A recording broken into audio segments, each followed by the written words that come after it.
पावन जीवन को यह याद दिलाने आई, यह याद दिलाने आई है।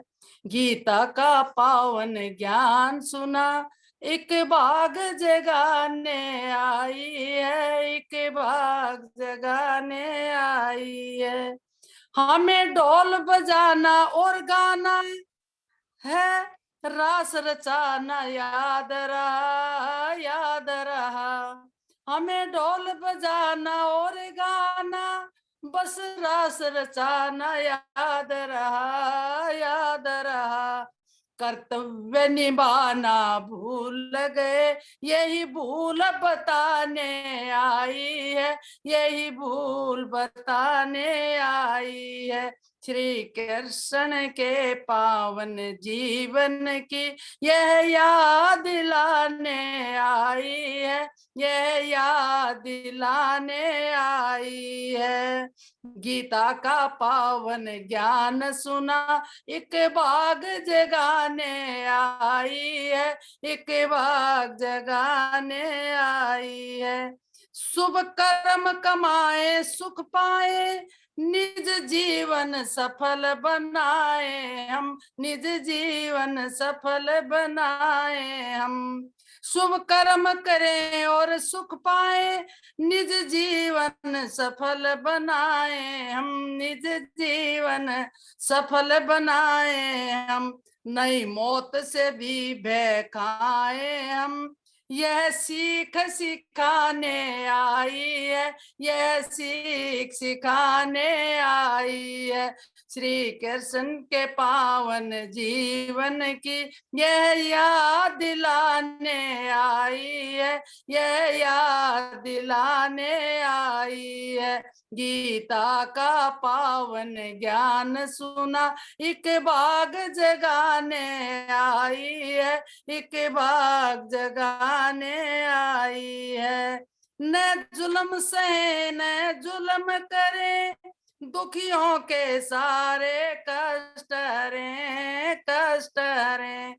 ना जुल्म सहे ना जुल्म करे, दुखियों के सारे कष्ट सहे, कष्ट सहे। जो कृष्ण सुदामा से मित्रों का आदर्श बताने आई है, आदर्श बताने आई है।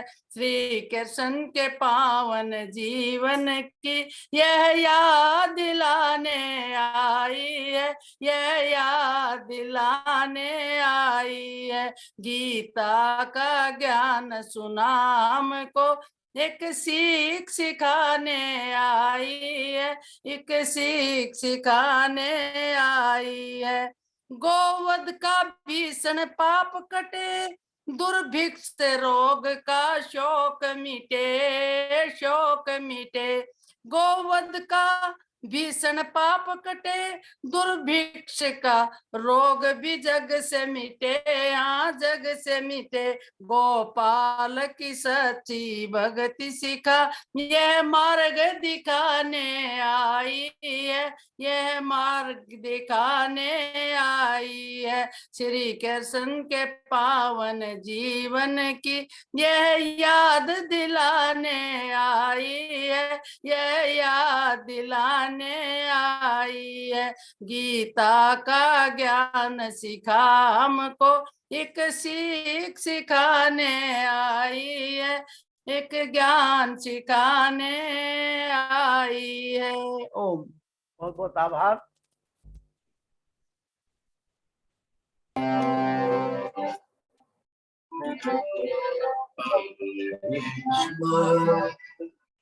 सुनवे पे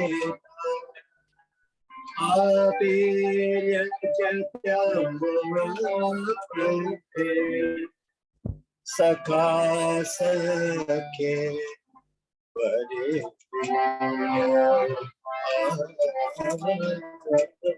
सखा सके बड़े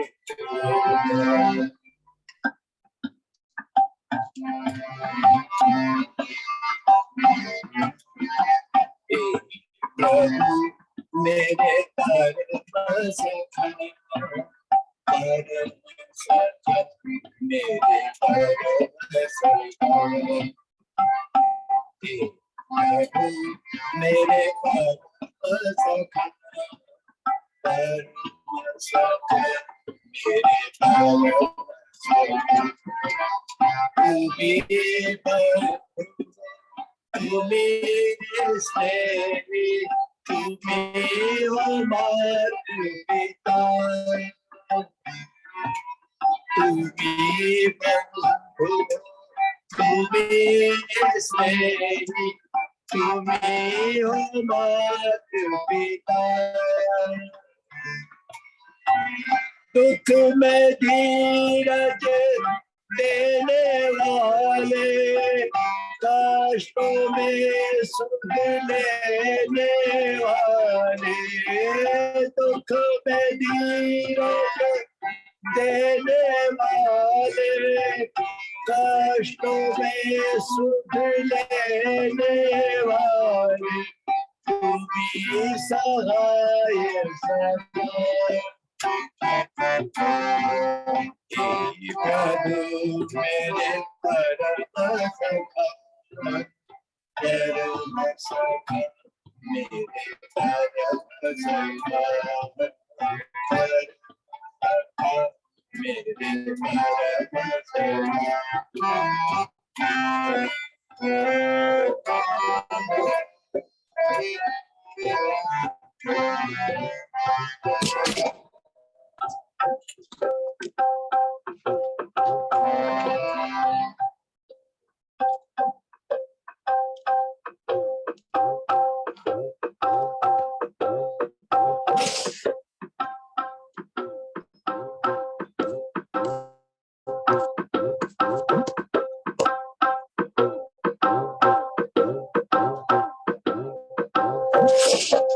क्षमा करना मोबाइल गिर गया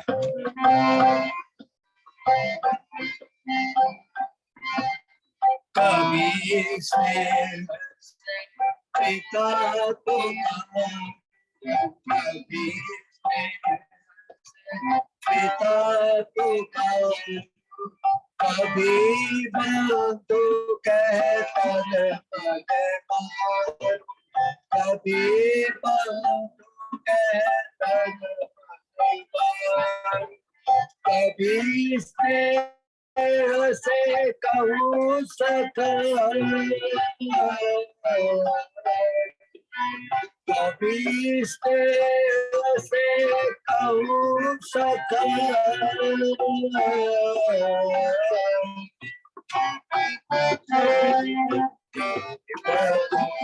मेरे परम सखा परम सखा मेरे परम सखा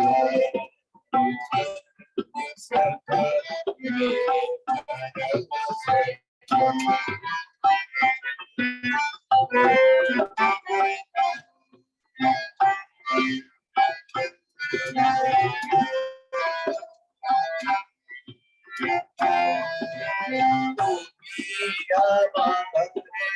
पथ दर्शन पथ दर्शन गुण हमारे हित चिंतक गुण हमारे हित चिंतक तुम्हीं से हृदय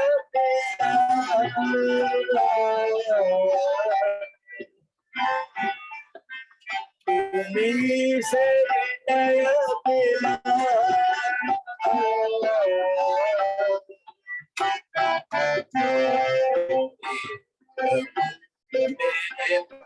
परम सखा परम सखा मेरे परम सखा तुम्हीं बंधु तुम्हीं स्नेह तुम्हीं हमार पिता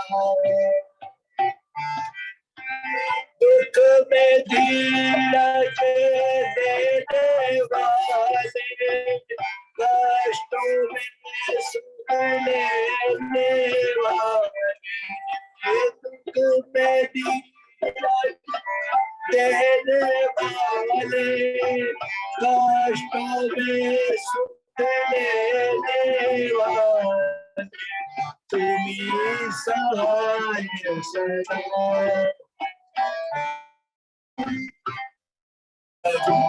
मेरे परम हर सख मेरे परम सखा मेरे परम सखा। बहुत बहुत आभार सम्मान ललित मोहन साहनी जी। और अब समय हो चुका है, मैं निवेदन करने लगा हूँ हमारे आचार्य नरेंद्र मैत्री जी से, जो आज जन्माष्टमी के पावन अवसर पर भगवान श्री कृष्ण का महर्षि दयानंद सरस्वती ने जो उनको आप पुरुष कहा है, उसके विषय में बहुत चर्चा आपको सुनने को मिलेगी। आचार्य नरेंद्र मैत्री जी।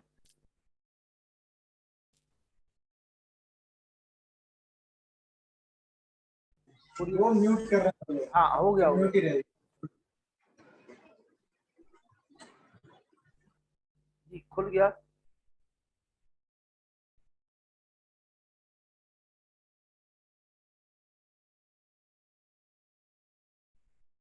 ऑडियो खोल लीजिए जी। हाँ आने लगी आवाज, आ रही आवाज। हाँ जी, हाँ जी, धन्यवाद। नमस्ते जी। नमस्ते जी। नमस्ते। आपकी आवाज बहुत कम आ रही है। अच्छा जी, अच्छा जी। अब आ रही? हाँ अब आ रही है, बोलिए। स्वागत है आपका सम्मानित आचार्य नरेंद्र मैत्री जी, और भगवान श्री कृष्ण का पावन चरित्र आज हम सभी आपके मुखारबिंद से सुनने के लिए आप हैं। आपका स्वागत है। धन्यवाद।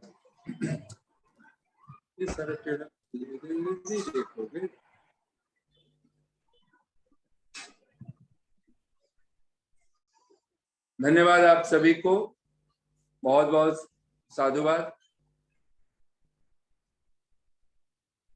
आइए सभी करबद्ध होकर के बैठे एक बार और भगवान से प्रार्थना करते हुए योगेश्वर भगवान श्री कृष्ण के जन्म दिवस पर, इस पावन पर्व पर आप सभी को बहुत बहुत शुभकामनाएं, बहुत बहुत बधाई। आइए सभी करबद्ध होकर के बैठे एक बार। ओम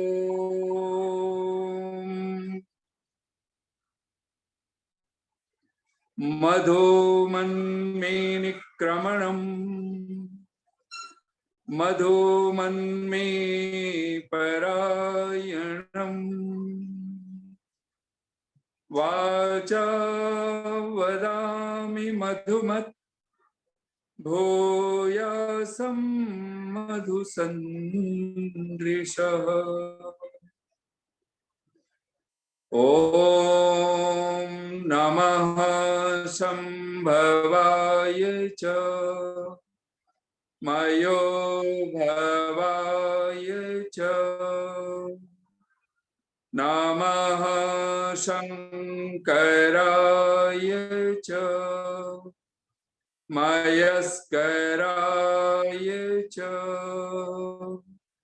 नमः शिवाय च शिवतराय च ओम शांति शांति शांति।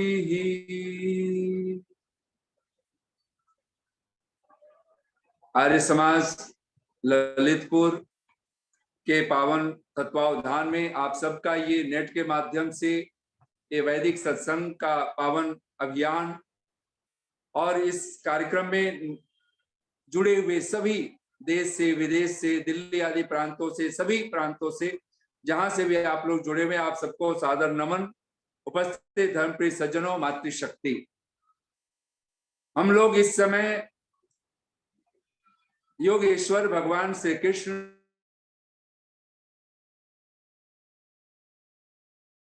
देख रहे हैं तो बहुत विवादास्पद है। और आज भारतवर्ष में नहीं, पूरे विश्व भर में अगर हम देखें तो भगवान कृष्ण ही एक ऐसा व्यक्तित्व है कि जिनके अभी 5000 वर्ष हुए हैं बल्कि इतना विवादास्पद जीवन भगवान राम का नहीं है जो लाखों वर्ष पुराना है। 9 लाख वर्ष लगभग जिस महापुरुष को हो गए, उसका जीवन फिर भी कहीं न कहीं मर्यादा पुरुषोत्तम राम के नाम से, और वो एक समाज में प्रतिष्ठित है। आज भी जब कोई कहता है कि राजा हो तो कैसा हो, तो लोग कहते हैं राजा राम जैसा। राजा राम, राम राज्य, ये बहुत प्रसिद्ध है। लेकिन ऐसा क्या हुआ कि 5000 वर्षों में, कोई 5000 वर्ष ही तो हुआ ना अभी द्वापर युग से, और हम लोग को कलयुग में यह प्रवेश किए हुए, और भगवान कृष्ण का जीवन इतना विवादास्पद हो जाए कि ऐसे भारतवर्ष में कुछ लोग तो वे लोग हैं जो अपने लड्डू गोपाल से बाहर ही नहीं निकलने को राजी हैं। वो कृष्ण को अभी बिल्कुल बाल कृष्ण ही मान करके, और वो पूरा जीवन अभी वो माखन ही खाएंगे। उनको कृष्ण के, कुरुक्षेत्र के कृष्ण से कुछ लेना देना नहीं। कुछ वे लोग हैं जो युवा कृष्ण को, और वो युवा कृष्ण भी कोई कुरुक्षेत्र का कोई महावीर, कोई योद्धा उस रूप में नहीं लेकर के, और वो जो राधे श्याम कह करके और राधे कृष्ण, राधे राधे कहते जो नहीं थकते हैं वे लोग, ऐसे लोगों की बहुत बड़ी संख्या है। और ये मथुरा वृंदावन जो एक अद्भुत रूप से भगवान कृष्ण की एक अद्भुत जन्मभूमि के नाम पर भी उनके एक अद्भुत आदर्श के रूप में जो प्रतिष्ठा मिलनी चाहिए थी, आज वहां पर जाएं तो आपको राधे राधे के अलावा कुछ सुनने को नहीं मिलता।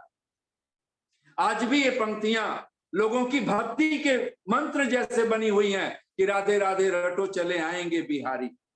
जहां इस तरह की मानसिकता, और ये छोटे बच्चे बोल रहे हो, ऐसा नहीं है। बड़े बड़े प्रबुद्ध, बड़े बड़े बुद्धिजीवी जो अपने आप को बड़े बड़े डॉक्टर, चिकित्सक और वो मान करके जो वैदिक संस्कृति के अनुयायी हैं, आप सोचें तो सही कि ऐसे लोग जिस कृष्ण की जीवन को, उदात्त जीवन को, अगर भगवत गीता पूरे विश्व भर में प्रचारित है, लेकिन उस भगवत गीता के कृष्ण को भी जहां आदर्श मानने की परंपरा न हो। आज भी जब भगवान कृष्ण के जीवन चरित्र की जब बात की जाती है तो पुराणों से कही जाती है, न कि महाभारत आदि ग्रंथों से। महाभारत के विषय में तो महर्षि देव दयानंद का अद्भुत कथन है सत्यार्थ प्रकाश में, और उसको अगर हम बहुत छोटे से वाक्य में कहें तो ऋषि कहता है महर्षि देव दयानंद के शब्दों में कि महाभारत जैसे पावन ग्रंथ में भगवान श्री कृष्ण का, जो महाराज श्री कृष्ण का जो चरित्र है, वो आप्त पुरुषों जैसा। और आप्त पुरुष जब ऋषि देव दयानंद कहते हैं तो पूर्ण जितेंद्रिय, पूर्ण परोपकारी, धार्मिक, ये सारे विशेषण वेद वेदांग के जो तत्वज्ञ हो, ऐसा जब विशेषण लगा करके जब बोलते हैं, जो सत्यवादी ही है, जिसका जीवन उदात्त है। और महर्षि देव दयानंद कहते हैं जन्म से लेकर के मृत्यु पर्यंत जिसने कुछ भी गलत कार्य न किया हो, ऐसा कोई जीवन है। और ये कहां से कह रहे हैं ऋषि देव दयानंद? महाभारत जैसे पावन ग्रंथ, जिसमें भी आज हजारों हजारों श्लोक मिलाए जा चुके हैं। उस महाभारत ग्रंथ को आधार बना करके भी आज भगवान कृष्ण के जीवन को हम लोग देखने के लिए कहीं तत्पर नहीं। जब भी उनके कथा चरित्र की बात करते हैं तो कहीं ना कहीं उस तथा कथित ग्रंथ को लेकर के हम बैठ जाते हैं, जिसको हम लोग श्रीमद् भागवत पुराण कह करके पुकारते हैं, भागवत कथा कहते हैं। और तब भगवान कृष्ण का जो जीवन है वो पतित से पतित होता हुआ कहीं हमें दिखाई देता है, और तब हम आदर्श नहीं प्रस्तुत कर पाते, जो कि भगवान कृष्ण भगवत गीता में कहते हैं यद यद आचरत श्रेष्ठ तद तद एव इतरो जनः स यत प्रमाणम कुरुते लोकस तदनुवर्तते। ऐसा उद्घोष वाक्य जिस योगेश्वर कृष्ण का हो, जिस भगवान कृष्ण का हो, उस महापुरुष को भी हम ये कहते हुए कि वो रास लीला करता है, ये कहते हुए भी कि वो चूड़ियां बेच करके वो गोपियों को रिझाता हो, वो गोपियों के बीच में, और न जाने और भी क्या क्या, और उन सबको हम भक्ति का जामा पहना करके बोलते हो। और आज भी हमारी ये हिंदू संस्कृति जो अपने आप को हम लोग कह रहे हैं भारतीय संस्कृति कह रहे हैं, वहां पर कृष्ण के उदात्त जीवन को हम नहीं दिखला पा रहे, तब हमें कहीं ना कहीं एक अद्भुत विडंबना से गुजरना पड़ रहा है। और ये वो काल जहां पर महर्षि देव दयानंद जैसे अनेक महापुरुषों ने भगवान कृष्ण के अद्भुत को स्वीकार किया है, और हम क्यों इस संस्कृति को, जो यह आदर्श है, जो अद्भुत है, हम उसको क्यों नहीं समाज में प्रतिष्ठापित कर पा रहे।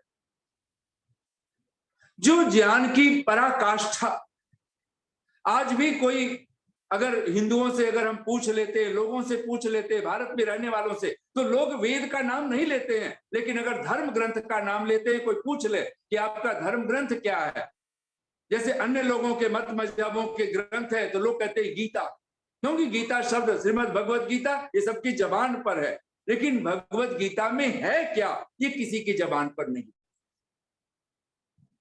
ये किसी के हृदय में नहीं है, मानस में नहीं। तब हमें कहीं बहुत बार ये सोचने की कि हम लोग हर साल भगवान कृष्ण की जन्माष्टमी मना रहे हैं, और करीब करीब 150 वर्ष तो आर्य समाज की स्थापना हुए हो गए, हम ना ऋषि दयानंद को स्थापित कर पा रहे हैं समाज में। हमारे प्रधानमंत्री महाराज अनेक अनेक संतों के, अनेक अनेक महापुरुषों का नाम लेते हैं, ठीक है, हमें संतोष करना पड़ता है कि राम प्रसाद बिस्मिल का नाम लिया तो ऋषि देव दयानंद का ही नाम लिया, सरदार भगत सिंह का नाम लिया तो लिया ही भगवान योग महर्षि देव दयानंद का ही नाम लिया, लेकिन ये संतोष काफी नहीं। क्यों नहीं उस मानस में एक प्रधानमंत्री का हम क्यों नहीं दिखला पाए, हमारी संस्थाएं क्यों नहीं उस तरह से कर पाए कि जो राष्ट्रपति हो या फिर कोई प्रधानमंत्री हो या कोई छोटा से छोटा निगम पार्षद भी हो, जब भी अगर वो राष्ट्र की बात आए तो उसको सबसे पहला चेहरा अगर कोई सचमुच में कोई दिखना चाहिए, कोई नाम उसके हृदय में मनो मस्तिष्क में उभरना चाहिए, वो महर्षि देव दयानंद का होना चाहिए, उभरना ही चाहिए, पहला नाम अगर किसी के मुख से निकले। क्योंकि जिस व्यक्ति ने हमें अपने धर्म शास्त्र से, अपनी संस्कृति से जोड़ा, आज जो इतना धर्म के नाम पर, मजहब के नाम पर आतंक, तब हम कहीं विचार करने को विवश हैं। आज क्या ऐसा नहीं है कि जो दूसरे मजहबों के बारे में जरा सा किसी महापुरुष के बारे में कुछ कह दिया जाता है, कितना बड़ा विडंबना, कितना बड़ा पागलपन शुरू हो जाता है। और आज क्या वही घटना नहीं है कि कोई हमारे भगवान कृष्ण के बारे में कहे, और लिखा हुआ है पुराणों में, तो कोई कहेगा, फिर हम कहेंगे कि वो हमारी निंदा कर रहा है, तो फिर ये सोचने की बात है। भगवान कृष्ण के जो वचन, और वहां भगवान कृष्ण का एक वाक्य आप सब बोल लीजिए, तस् शास्त्रम प्रमाणम, ये भगवान कृष्ण के शब्द है भगवत गीता में, बहुत छोटा सा वाक्य मैंने बोला है, तस्मात् शास्त्रम प्रमाणम। और ये कोई आर्य समाज के विद्वानों ने, कोई महर्षि देव दयानंद ने अर्थ नहीं किया है, गीता प्रेस गोरखपुर से जो अनेक अनेक चिंतकों ने, जिन्होंने भी भाष्य किया है, और खास करके जय दयाल गोविंद का, जब वो शास्त्रम प्रमाणम की बात करते हैं, भगवान कृष्ण की शास्त्र ही प्रमाण है। जब भी कार्य अकार्य में निर्णय लेना हो कि क्या करने योग्य है, क्या नहीं करने योग्य है, कौन से कर्तव्य कर्म हैं और कौन से कर्तव्य कर्म नहीं है, तो कहते हैं शास्त्रम प्रमाणम। और शास्त्रम का अर्थ क्या किया है, जय दयाल गोविंद का जैसा लेखक चिंतक भी कहता है वेद शास्त्रम। शास्त्रम का अर्थ ही वेद शास्त्र है। जब भगवान वेद व्यास वेदांत शास्त्र का प्रारंभ करते हैं, और वहां पे अथातो ब्रह्म जिज्ञासा और जन्माद्यास्यतः शास्त्र योनित्वात् आदि शंकराचार्य, जिनके 3 ग्रंथ अद्भुत रूप से वो जिसको मान्यता में रखते हैं, और आदि शंकर को पढ़ करके, सुन करके भी महर्षि देव दयानंद को, अगर भगवान कृष्ण को, योगेश्वर कृष्ण को अगर हम न समझ पाए और वो समाज में प्रतिष्ठा न दे पाए, तो अभागे हैं हम लोग। वो एक वेदांत शास्त्र को, दूसरा भगवत गीता को, तीसरा उपनिषद को अत्यंत महत्व देते हैं, और इसको प्रस्थान त्रयी कह करके पुकारते हैं। आदि शंकर वो भी जब शास्त्रम शास्त्र योनित्वाद की जब बात करते हैं तो वहां पर शास्त्रम वेद कह करके पुकारा है, यानी वेद शास्त्र का जो योनि है, जो कारण है, जो मूल है, वो परमात्मा है। जहां वेद को छोड़ा ही नहीं है, भगवान कृष्ण को अगर हम पूरी भगवत गीता पढ़ें, वहां पे सहज ही सर्व वेदमयी गीता कह करके गीता की महिमा गाई गई। वेदैश्च सर्वैरहमेव वेद्यः, भगवान की महिमा का वर्णन करते हुए कि सारे वेदों द्वारा, यानी भगवान कहना चाहता है मैं ही जानने योग्य। और ये प्रसंग तो उठ ही जाना चाहिए कि जब भगवान कृष्ण कहते हैं यद यद आचरति श्रेष्ठ, जो जो जैसा जैसा आचरण श्रेष्ठ पुरुष करता है, तो श्रेष्ठ का अर्थ करना होगा ना। श्रेष्ठ का अर्थ वही है कि जिसके जीवन में असत्य नहीं है, छल नहीं है, कपट नहीं है। और आज पूरे में अनेक अनेक चिंतक स्वीकार करते हैं कि कृष्ण वो व्यक्ति हैं जब जरूरत पड़े तो झूठ भी बोल सकते हैं। ये व्याख्या करके हम लोग बैठे हुए हैं। कृष्ण कहें तो अपना वचन भी तोड़ सकते हैं। वो अगर वो कहते हैं मैं शस्त्र नहीं उठाऊंगा, वो शस्त्र उठा भी सकते हैं। वो कहें मैं युद्ध नहीं करूंगा, वो युद्ध भी कर सकते हैं। ऐसी मानसिकता जब बन जाए तो सोचना पड़ेगा कि फिर कृष्ण का चरित्र हमारे सामने नहीं। ये भगवान कृष्ण का चित्र सजा करके और हम हर साल ये माखन मिश्री खिला करके, गोविंदा आला और आदि आदि कह करके और अनेक अनेक और ये माखन मिश्री का उत्सव करके और कुछ नाच रंग करके और हम कहें कि हम श्री कृष्ण जन्माष्टमी मना रहे हैं, तो फिर हमसे ज्यादा दुर्भाग्यशाली सचमुच में इस जगत में कोई नहीं। यद यद आचरति श्रेष्ठ, ये भगवान कृष्ण के शब्द हैं, अर्जुन के लिए कह रहे हैं। वो अर्जुन से कह रहे हैं, हे अर्जुन यद यद आचरति, जैसा जैसा श्रेष्ठ पुरुष आचरण करता है। और दो ही तो मार्ग है, एक श्रेय का मार्ग है, एक प्रिय का मार्ग है। श्रेय वही मार्ग है जिस पर भगवान कृष्ण ही अर्जुन को कहते हैं अनित्यम असुखम लोकम इमं प्राप्त सुमा। हे अर्जुन, यह जो शरीर है, यह जो संसार है, इमं लोकम कहते अनित्यम असुखम, ये अनित्य है, क्षणभंगुर है, नाशवान है। और यही तो प्रिय मार्ग है, ये संसार ही तो प्रिय मार्ग है। ये संसार के विषय सुख ही तो प्रिय मार्ग है। तो निसंदेह जो मोक्ष सुख है, धर्म का जो मार्ग है, जिस धर्म के मार्ग पर पथ पर चल करके कोई निश्रेयस को प्राप्त करता है, उस श्रेय पथ की बात भगवान करते हुए कह रहे हैं यद यद आचरति श्रेष्ठ, जैसा जैसा श्रेष्ठ पुरुष आचरण करता है तत् तत् एव इतरो जनः, कहते वैसा वैसा ही इतर जो दूसरे लोग हैं, जो सामान्य लोग हैं, जो साधारण लोग हैं, वे लोग वैसा वैसा आचरण करते हैं। कहते स यत प्रमाणम कुरुते, जो श्रेष्ठ पुरुष जिस आचरण को प्रमाणित कर देता है, जिस आचरण को अपने व्यवहार में ला देता है, लोकस तदनुवर्तते, वैसा ही लोक यानी संसार वो आचरण करना शुरू कर देता है। मूवी बन जाती है, फिल्में बन जाती हैं, सीरियल तैयार हो जाते हैं, और वो यही तो कहते हैं कि जिसका महापुरुष चोर हो, छलिया हो, जार हो, व्यभिचारी हो, और वो हमें क्या आदर्श सिखाएगा। ये भजन बनाए जा चुके, गीत बनाए जा चुके, गाने बनाए जा चुके हैं, और हम कोई हमारे मानस में कोई पीड़ा नहीं उभरती। तो कहीं एक व्यंग में कहना पड़ेगा कि अभागे वे दुष्ट लोग, वो आतंकी, वो अपने आदर्श को आदर्श बनाए हुए हैं। एक राक्षस अपने राक्षस को राक्षस आदर्श बनाया हुआ है, लेकिन हम अपने आदर्श को आदर्श नहीं बना पा रहे। किसी कवि के मुझे पंक्तियां हैं, भगवान राम के लिए कहा था, मुझे बहुत अच्छा लगता है। किस रावण की काटूं बाहें, किस लंका को आग लगाऊं, किस रावण की काटूं बाहें, किस लंका को आग लगाऊं, घर घर रावण पग पग लंका, बोलो इतने राम कहां से लाऊं। तो कृष्ण भगवान के ऊपर मुझे कुछ फिर इसी ढंग से मुझे दो पंक्तियां लिखने का मन किया, और मैं वो बोलूं आपसे। किस रावण की काटूं बाहें, किस लंका को आग लगाऊं, घर घर रावण पग पग लंका, बोलो इतने राम कहां से लाऊं। तब कृष्ण भगवान के ऊपर भी हमें कुछ कह सकते हैं, और वो क्या कहें, किस दुर्योधन की मेवा त्यागूं।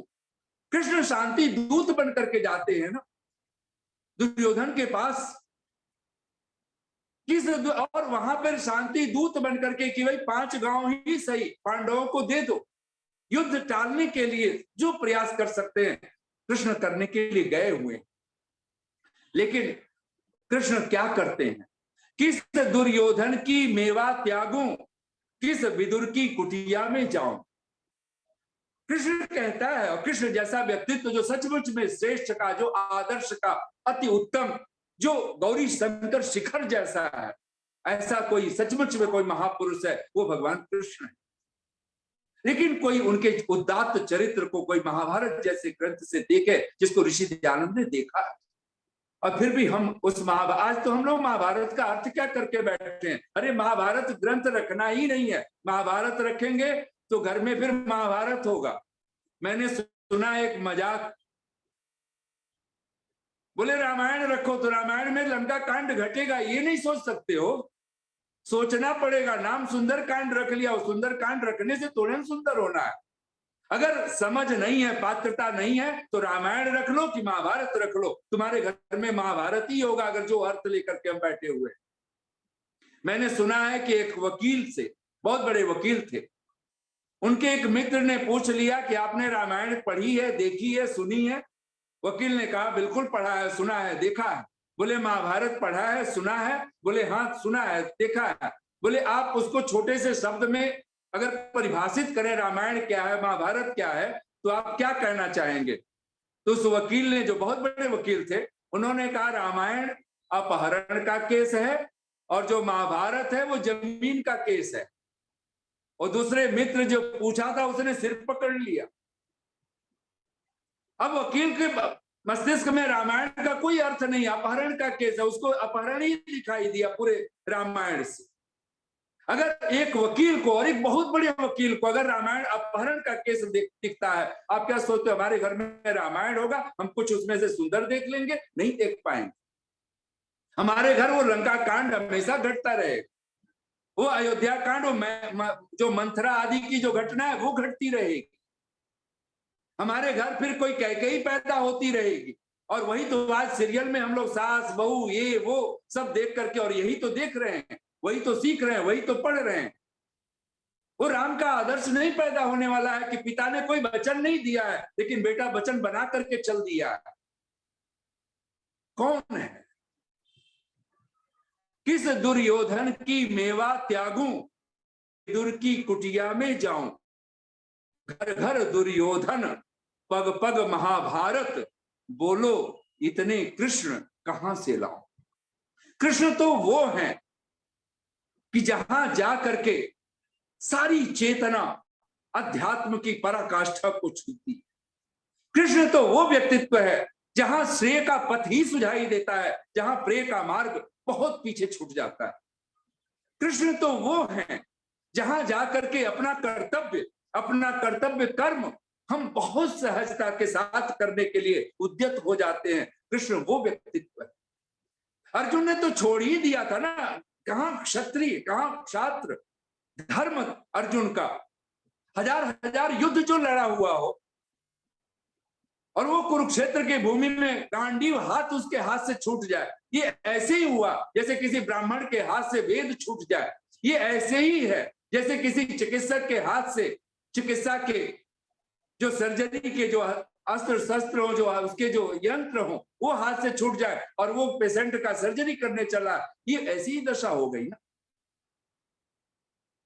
सोचिए विप्र सो वेद विहीना, वह ब्राह्मण शोक करने योग्य है, वो दुत्कार करने योग्य है, वो असत्कार करने योग्य है जो वेद विहीन है।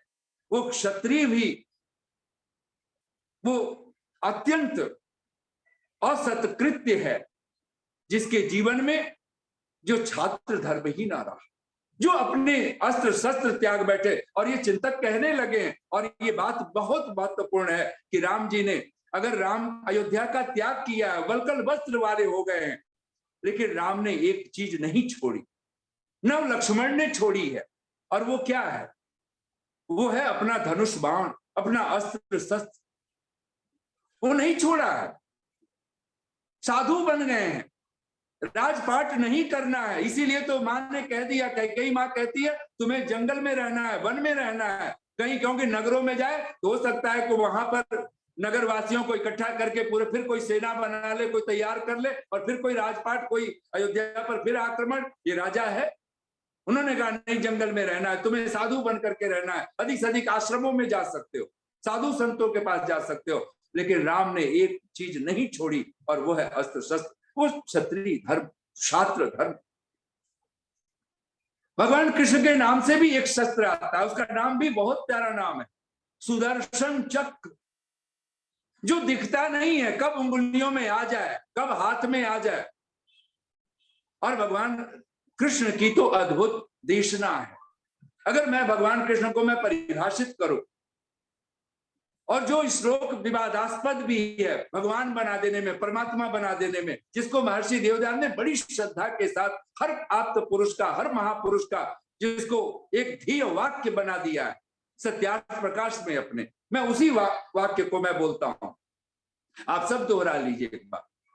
परित्राणाय साधूनाम विनाशाय च दुष्कृताम धर्म संस्थापनार्थाय संभवामि युगे। हर ये आप्त पुरुष जो भी परमात्मा का प्रिय है, प्यारा है, कोई ऋषि है, कोई धर्म पुरुष है, धर्म प्राण कोई आत्मा है, वो इसकी हमेशा यही तो वेदना होती है, यही तो संवेदना होती है। मैं जिस स्तर पर, मैं ब्राह्मण हूं तो भी, क्षत्रिय हूं तो भी, वैश्य हूं तो भी, शूद्र हूं तो भी, एक ही कार्य करना है, परित्राणाय साधूनाम। और क्षत्रिय के लिए तो खास करके है, वो परित्राण कर सकता है। और साधु का अर्थ क्या होता है? महर्षि दयानंद अपने वेद भाष्य में कहते हैं, साधु परोपकारी मनुष्य, जो परोपकार ही करना जिसका आदर्श है। और ऋषि दयानंद जब इस श्लोक को उद्धृत करते हैं तो सहज रूप से वहां पर एक ही वाक्य तो कहते हैं ऋषि दयानंद का, ये वाक्य आप सब बोल लीजिए, परोपकाराय सताम विभूतयः। जो सज्जन लोग होते हैं, ऋषि दयानंद के शब्द है सताम विभूतयः, जो सज्जन है, जो आप्त पुरुष हैं, जो धर्मवेत्ता हैं, उनका एक ही जीवन होता है, उनकी जितनी विभूतियां होती है, उनका तन मन धन सर्वस्व किसके लिए होता है? परोपकाराय, परोपकार के लिए होता है। और ऋषि दयानंद सत्यार्थ प्रकाश में ही कहते हैं, परोपकार करना धर्म और पर हानि करना अधर्म कहाता है। परहित सरिस धर्म नहीं भाई, पर पीड़ा सम नहीं अधमाई। इतना स्पष्ट विवेचन जिसके पास हो। परित्राणाय साधूनां विनाशाय च दुष्कृताम, जो दुष्कर्म करने वाले, दुष्कृत कर्मा है, उनका विनाश, ये हर क्षत्रिय का, हर योद्धा का, हर राजा का, हर राजपुरुष का, हर मनुष्य का ये कर्तव्य होना चाहिए। आपके घर में, आपके परिवार में आज भी हम लोग क्या करते हैं, अपने बेटे को और अपनी बहू को, आज भी हम बेटे का नाम सीधा कहें कि ना कहें, लेकिन कहते हैं, विवाह संस्कार तो करते ही हैं दूल्हे राजा बोल करके, और बहू को तो बहू रानी ही बोला जाता है ना। हर घर आपका एक राजा और रानी से ही आपका घर परिवार चलता है। और क्या आपका दायित्व, हमारा दायित्व तो नहीं है कि हमारे घर में कोई असाधु न रहे। परित्राणाय साधूनाम, हमारे घर में भी जो कोई साधु है, कोई सज्जन है, उसका परित्राण हर पल हो, हर क्षण हो। विनाशाय च दुष्कृताम, और घर में, परिवार में, समाज में, राष्ट्र में जहां भी कोई दुष्कर्म करने वाले लोग हों, उनका विनाश हो। ये घर से ही शुरुआत करनी होती है, आपको ये परिवार से ही शुरुआत करनी होगी। ऐसा नहीं हो सकता कि आप घर में तो दुष्टों को पालें, घर में तो जो दुष्ट है उनको आप सुरक्षा दें, उनको सब तरह की उनकी आप चेतना की चिंता करें, और जो सज्जन है उसकी उपेक्षा करें, उसका प्रतिकार करते रहें। ये नहीं हो सकता। फिर आप समाज को चाहें, राष्ट्र को चाहें कि कोई भगत सिंह आ जाएगा, कोई चंद्रशेखर आजाद होगा, नहीं हो सकता। मत कहो दी प्रभु ने क्या सौगात है। और ये गर्व कोई करता है, कोई राम, कोई कृष्ण, रामायण में तो हम लोग सुनते हैं ना, जब लक्ष्मण को भगवान राम कहते हैं कि लक्ष्मण, यद्यपि लंका बहुत स्वर्णमयी लंका है, बहुत सुंदर है और अत्यंत रोचते शब्द कह करके कहा है, लेकिन कहते हैं जननी जन्म भूमिश्च स्वर्गादपि गरीयसी। मत कहो दी प्रभु ने क्या सौगात है, जन्म भारत में होना क्या कम बात है। ये गर्व, ये आर्यावर्त में होना, आर्य कहलाना, आर्य होना, ये क्या कम बात है। मत कहो दी प्रभु ने, और खास करके हम लोग सौभाग्यशाली हैं, हम लोगों का कि हमारे इस भारत वर्ष में ऐसी उदात्त चेतनाएं, जहां पर महर्षि याज्ञवल्क्य जैसा ऋषि, महर्षि मनु जैसे महर्षि, अनेक अनेक ऋषियों की परंपरा, अग्नि वायु आदित्य अंगिरा जैसे महर्षियों की, जहां जिनके माध्यम से चारों वेद इस धरातल पर, इस पूरे भारत, इस पूरी पृथ्वी पर, इस पूरी धरती के लिए जहां से वेद वाणी गूंजी हो, भगवान ब्रह्मा से लेकर महर्षि जैमिनी पर्यंत वेद व्यास आदि का नाम लेते हुए महर्षि दयानंद थकते नहीं। उस परंपरा में, उस आर्यावर्त में, और कृष्ण जैसा व्यक्ति जब अर्जुन को दुत्कारता है, एक ही वाक्य कह करके दुत्कारता है, अनार्य जुष्टम अस्वर्ग्यम अकीर्तिकरम अर्जुन क्लैब्यम मा स्म गमापार एतत् त्वयि उपपद्यते। ये जो तू क्लैब्यता, ये जो क्लीवता, ये जो नपुंसकता, ये अनार्योचित है, ये आर्य को प्रिय नहीं है। आर्य कहलाने में, आर्य कहने में, अर्जुन को आर्य कह करके, खुद को आर्य कह करके, भगवान राम अपने आप को आर्य कह करके कितना अद्भुत रूप से अपनी आत्म चेतना के शिखर को छूते हैं। और हम अभागे लोग, हमें कोई गर्व नहीं, न अपनी संस्कृति का है, न अपने माता पिता का है, न अपने पुरखों का है, न अपने पूर्वजों का है, न अपने ऋषियों का है। ऐसे अभागे लोग अगर इस धरती पर हों, तो फिर इस धरती पर दुख का, पीड़ा का कोई कहा क्या जा सकता है, फिर तो दुर्भगो अस्ति, वो दुर्भाग्यशाली ही। मत कहो दी प्रभु ने क्या सौगात है, जन्म भारत में होना क्या कम बात है। इसकी महिमा यूं गा देंगे हम, वंदे मातरम वंदे मातरम, जननी जन्म भूमिश्च स्वर्गादपि गरीयसी। और ये चेतना जगाई है किसी ने, कुरुक्षेत्र की भूमि को धर्म क्षेत्र कह करके, जहां पर भगवान वेदव्यास संजय उवाच कह करके, और वहां पर अपने भगवत गीता का प्रारंभ करते हैं, धर्म क्षेत्रे कुरुक्षेत्रे समवेता युयुत्सव आमका पांडवाश्चैव किम अकुर्वत संजय। और वहां पे धृतराष्ट्र पूछता है, धृतराष्ट्र उवाच कहकर संजय से, कि मामका पांडवाश्चैव, जो धर्म क्षेत्र है, कुरुक्षेत्र है। अब सोचे तो सही, हम विचार तो करें एक बार।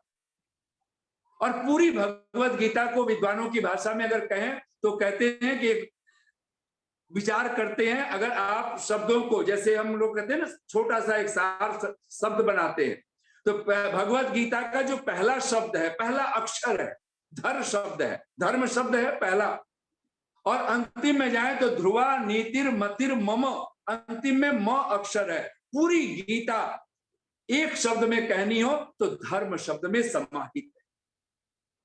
और धर्म क्या है, ये ऋषियों से कोई पूछे, भगवान कृष्ण से कोई पूछे, तो धर्म यही है, यतो अभ्युदय निःश्रेयस सिद्धि सधर्म, जिससे इस संसार में, इहलोक में सुख और परलोक का सुख, ये दोनों सुख जिससे मिलता हो, इहलोक भी, अभ्युदय भी प्राप्त होता हो, अभ्युत्थान। और कहते हैं कि भगवान कृष्ण तो सीधा सीधा प्रतिज्ञा करते हैं कि मैं तो बार बार, मेरी प्रतिज्ञा ही यही है, धर्म संस्थापनार्थाय संभवामि युगे।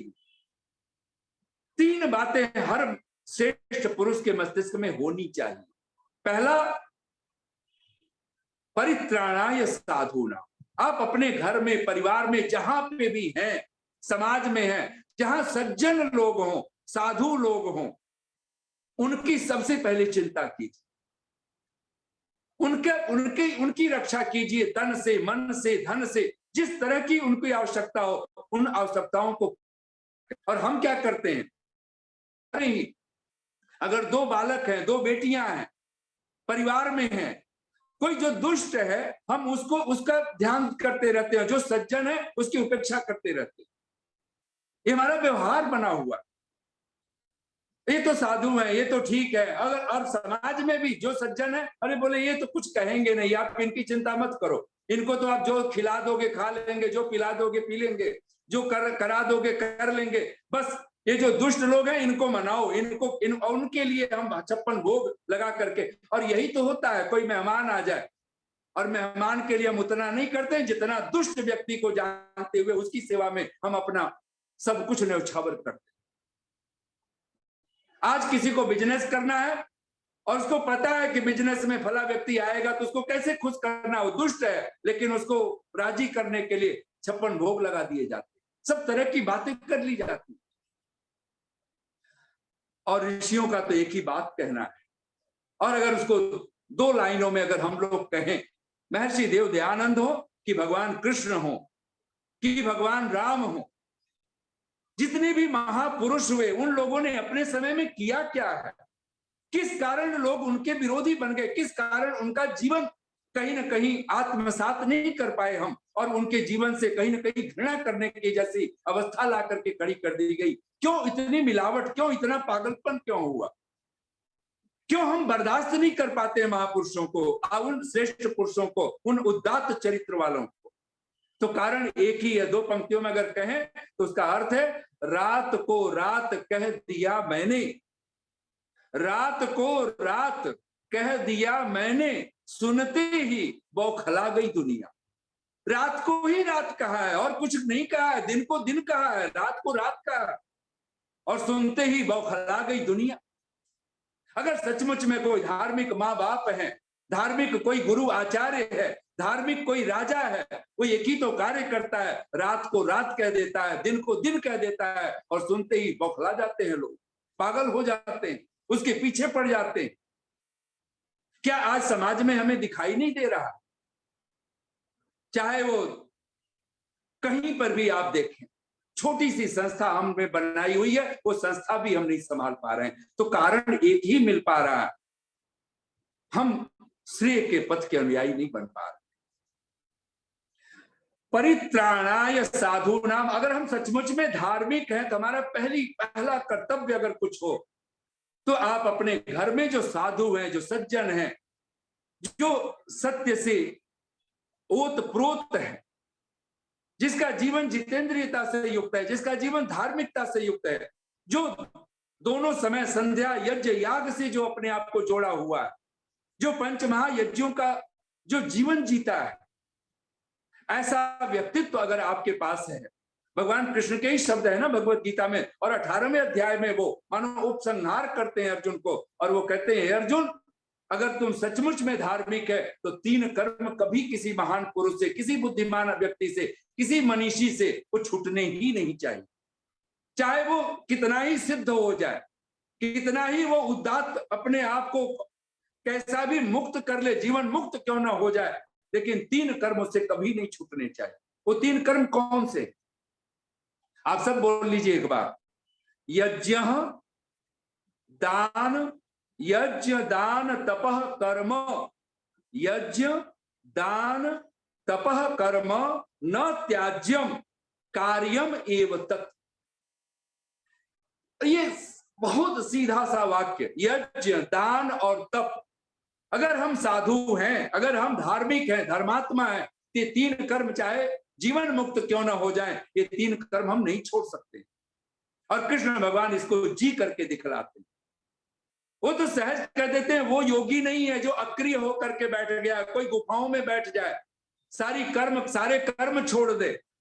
वो कहते हैं न निरग्नि न चाक्रिय, बल्कि योगी कौन है, सन्यासी कौन है? वो तो उसको कहते हैं अनाश्रित कर्म फलम कार्यम कर्म करोति, जो कर्म फल को के अनाश्रित होकर के कार्यम कर्म करोति, जो करने योग्य कर्म को सदा ही करता है। और करने योग्य कर्म अगर भगवान कृष्ण के भाषा में कहें तो 3 शब्दों में उसको समाहित कर देते हैं। यज्ञ नहीं छूटे हमसे, हमारे जीवन से, ये 5 महायज्ञ। और खास करके जब 5 महायज्ञ की बात हम लोग कर रहे हैं तो भगवान कृष्ण की भाषा में अगर कहें तो यज्ञ जब करें नहीं छूटना चाहिए, तो भगवान की उपासना हमसे नहीं छूटनी चाहिए, ब्रह्म यज्ञ नहीं छूटना चाहिए। जिसको ओम तत्सत कह करके पुकारते हैं भगवान कृष्ण भगवत गीता में, इस सच्चिदानंद घन जो परमात्मा है उसके त्रिविध नाम है। आप सोचो तो जिस कृष्ण ने अर्जुन को कहा ओम तत्सत इति त्रिविधा स्मृत कह करके पुकारा हो, आज उस कृष्ण को भी हम आत्मसात नहीं कर पाए। आज न जाने वो कहां से हम शब्द बोल लेते हैं, लेकिन ओम तत् सत ये तीन नाम हमारे जीवन में कहां है, हमारे आचरण में कहां है। आज वो लोग कुछ बोले जा रहे हैं, कुछ कहे जा रहे हैं। न ओम है हमारे जीवन में, न तत् है, न सत है। तेन यज्ञाश्च वेदाश्च ब्राह्मणाश्च निर्मिता करके भगवान कृष्ण ने कहा था, उसी से तो यज्ञ याग उत्पन्न हुए। वो कौन है? वो परमात्मा। वेदाश्च, उसी से तो ऋग्वेद आदि चारों वेद उत्पन्न हुए। उसी से ब्राह्मणाश्च, ब्राह्मण क्षत्रिय वैश्य शूद्र ये चार वर्ण पैदा हुए हैं। और ये परमात्मा, उस परमात्मा की उपासना अगर हमारे जीवन में नहीं है तो हम धार्मिक नहीं हो सकते, हम धर्म प्राण पुरुष नहीं हो सकते। मैंने सुना है एक बहुत बड़ा चिंतक प्रोफेसर थे वो, और वो अपने गांव में उस समय, आज से पुराने जमाने में जब कोल्हू का बैल आयल निकालता था, हम लोगों ने देखे, आज से 40-50 वर्ष पीछे जाए तो गांव में जो आयल मैन होते थे, जो तेल निकालने वाले, वो लोग कोल्हू के बैल के माध्यम से उसमें सरसों आदि के जो भी तेल निकालते थे तो उसको निकालते थे वो बड़े आराम से। तो कोल्हू का बैल, एक चिंतक, एक प्रोफेसर, वो सोचे कि मैं खुद घर पे कुछ आवश्यक काम था, खाली थे, सोचे कि मैं जाकर के खुद ही तेल लेके रख के आता हूं। और गांव में थे वो, और वो चले गए आयल मैन के पास, वो कोल्हू के, जहां कोल्हू का बैल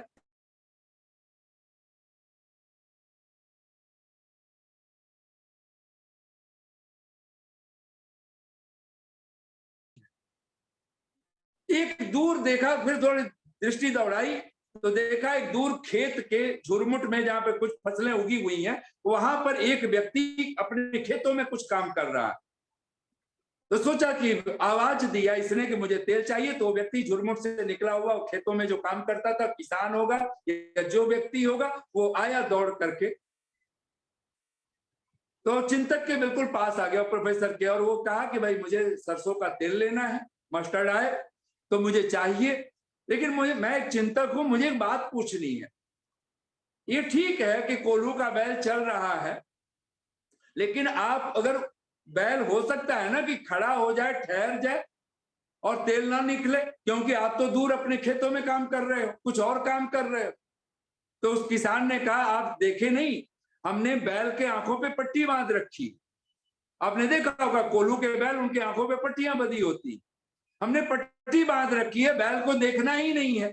तो बोले ठीक है, नहीं देखता है वो, लेकिन पीछे कोई फिर भी एक व्यक्ति तो होना तो चाहिए ना, कि जो उसको हाके, कहीं रुक जाए, हो सकता है बैल कहीं खड़ा हो जाए, ठहर जाए, तो तुम क्या करोगे? तो उसने कहा आपने ध्यान नहीं दिया, हमने इस बैल के गले में घंटी लटका रखी है, ये घंटी बजती है। होता है ऐसा कई बार, ये बैल रुक जाता है, ये प्रमाद करता है, आलस्य करता है, तो ठहर जाता है, खड़ा हो जाता है, तो घंटी बजनी बंद हो जाती है। हम दौड़ करके इतनी दूरी पर ही होते हैं कि जहां से घंटी रुकी नहीं, हम दौड़ करके आकर के इसको हाँक देते हैं, तो बैल को पता ही नहीं चलता है कि हमारे पीछे कोई नहीं चल रहा। प्रोफेसर आनंदित हुआ इस बात को सुन करके कि ठीक है, बात तो बिल्कुल ठीक, लेकिन तब तक वो चलते चलते बिल्कुल कोल्हू के बैल के पास नजदीक पहुंच गए थे बातचीत करते करते। उस चिंतक ने कहा लेकिन ऐसा भी तो हो सकता है कि बैल खड़ा हो जाए एक ही जगह पर और केवल गर्दन दाएं बाएं हिलाए और घंटी बजे। कहते हैं उस किसान ने उस चिंतक के, प्रोफेसर के मुंह पर उंगली रख दिया। उसने कहा महाराज कहीं बैल ने सुन ली तो सारा धंधा चौपट हो जाएगा, क्योंकि ये तो हमने भी नहीं सोचा है कि बैल खड़ा होकर के भी दाएं बाएं गर्दन हिला सकता है और घंटी बज सकती। फिर तो एक आदमी को हमेशा पीछे पीछे घूमना पड़ेगा इसके। अब ये भले हाथ से कहानी लगे, लेकिन आज अगर हम लोग देखें, वो बैल कोई और नहीं, वो हम ही लोग हैं। कोई राम, कोई कृष्ण, कोई बड़े से बड़ा महापुरुष, कोई आप्त पुरुष, कोई महर्षि देव दयानंद जैसा चिंतक, वो लोग आते हैं, वो कृष्ण के ऊपर, वो हमने कृष्ण की कथा नहीं सुनना चाहते हैं, हम भी आंख पर पट्टियां बांध करके और वही कोल्हू का बैल बन करके, और कोल्हू का बैल चले जिंदगी भर, पहुंचना कहां, गोल गोल चल रहा है ना। हम भी सारी जिंदगी आए थे रोते हुए और जाने लगे फिर रोना आ जाए, इसका मतलब क्या हुआ? 100 साल की आयु हमने पाई हो, पैदा हुए थे जिस बचपन में पैदा होते हुए आए थे, रोते हुए पैदा हुए, और जाने का क्षण आ जाए फिर रोना आ जाए, इसका मतलब चले 100 बरस पहुंचे कहीं भी नहीं, वही रोने से शुरू और रोने पर खत्म। मैंने एक साधु को सुना, अपने शिष्यों को कह रहे थे कि जहां तक मैं अनुभव की बात कहूं तो लोग नरक से आते हैं और नरक में ही वापस लौट जाते हैं। तो शिष्यों में कोई आज एक आधुनिक शिष्य था, उसने कहा महाराज अगर आप ये अनुभव की बात करते हैं तो ये बात तो चलो मान लिया कि आप भी आए हो इस संसार में, तो आप भी नरक से आए, हम सब नरक से आए, ये बात ठीक है, लोग नरक से आते हैं, लेकिन लोग नरक में ही चले जाते हैं, ये आपका अनुभव कैसे हो सकता है? क्षमा कीजिए, अभी आप यही हैं, अभी आप गुरुदेव आप गए नहीं हैं, आप अभी इसी संसार में हैं, तो ये आपका अनुभव कैसे हो सकता है? तो कहते हैं गुरु हंस पड़ा, वो आचार्य हंसा, उसने कहा देखो ये अनुभव की बात है, बिल्कुल अनुभव की बात कह रहा हूं, लोग नरक से ही आते हैं, लोग नरक में ही वापस लौट जाते हैं।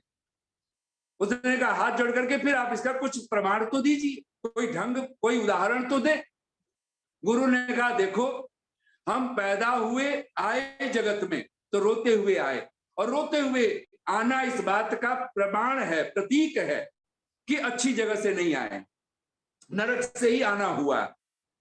बात सभी राजी हो गए, हाँ बात ठीक है, रोते हुए आए हैं तो रोते हुए आना, ये हंसते हुए ना आना, ये बिल्कुल पक्का प्रमाण है कि नरक से ही यात्रा हुई। और वो गुरु कहता है एक बात और सुन लो, यहां से जब भी मैंने किसी को जाते हुए देखा है तो सबको रोना आ गया, तो रोते हुए जाने के समय फिर रोना आ जाना इस बात का प्रतीक है कि फिर किसी अच्छी जगह पे नहीं जा रहा। आज हम देखें तो कबीर तो कह देते हैं ना, कबीरा जब हम पैदा हुए जग हासा हम रोए, अब हम ऐसी कर चलें हम हासे जग रोए। अगर सचमुच में भगवान कृष्ण से कुछ सीखने जैसा है, जितना दुख जितनी झंझावात उनके जीवन में है, उन झंझावातों के बीच में भी प्रतीकात्मक ही सही वो वेणु, वो बांसुरी अद्भुत है। कभी रखा हो ओठों पे बचपन में तो अद्भुत है। और सचमुच में भगवान कृष्ण इसी बात के तो संकेतिक प्रतीकात्मक प्रतीक है, धर्म के परम प्रतीक है कि भगवान कृष्ण हंसते हुए धर्म के प्रतीक है। वो चाहते हैं कि इस संसार से जब जाने की बात आए तो हम हंसते हुए विदा लें, फिर रोने की बात न हो। और ये तभी संभव है जब हमारे जीवन में धर्म हो, अर्थ हो, काम हो, और शायद उस अवस्था में ही हम मोक्ष तक पहुंचने के अधिकारी बने, पात्र बने।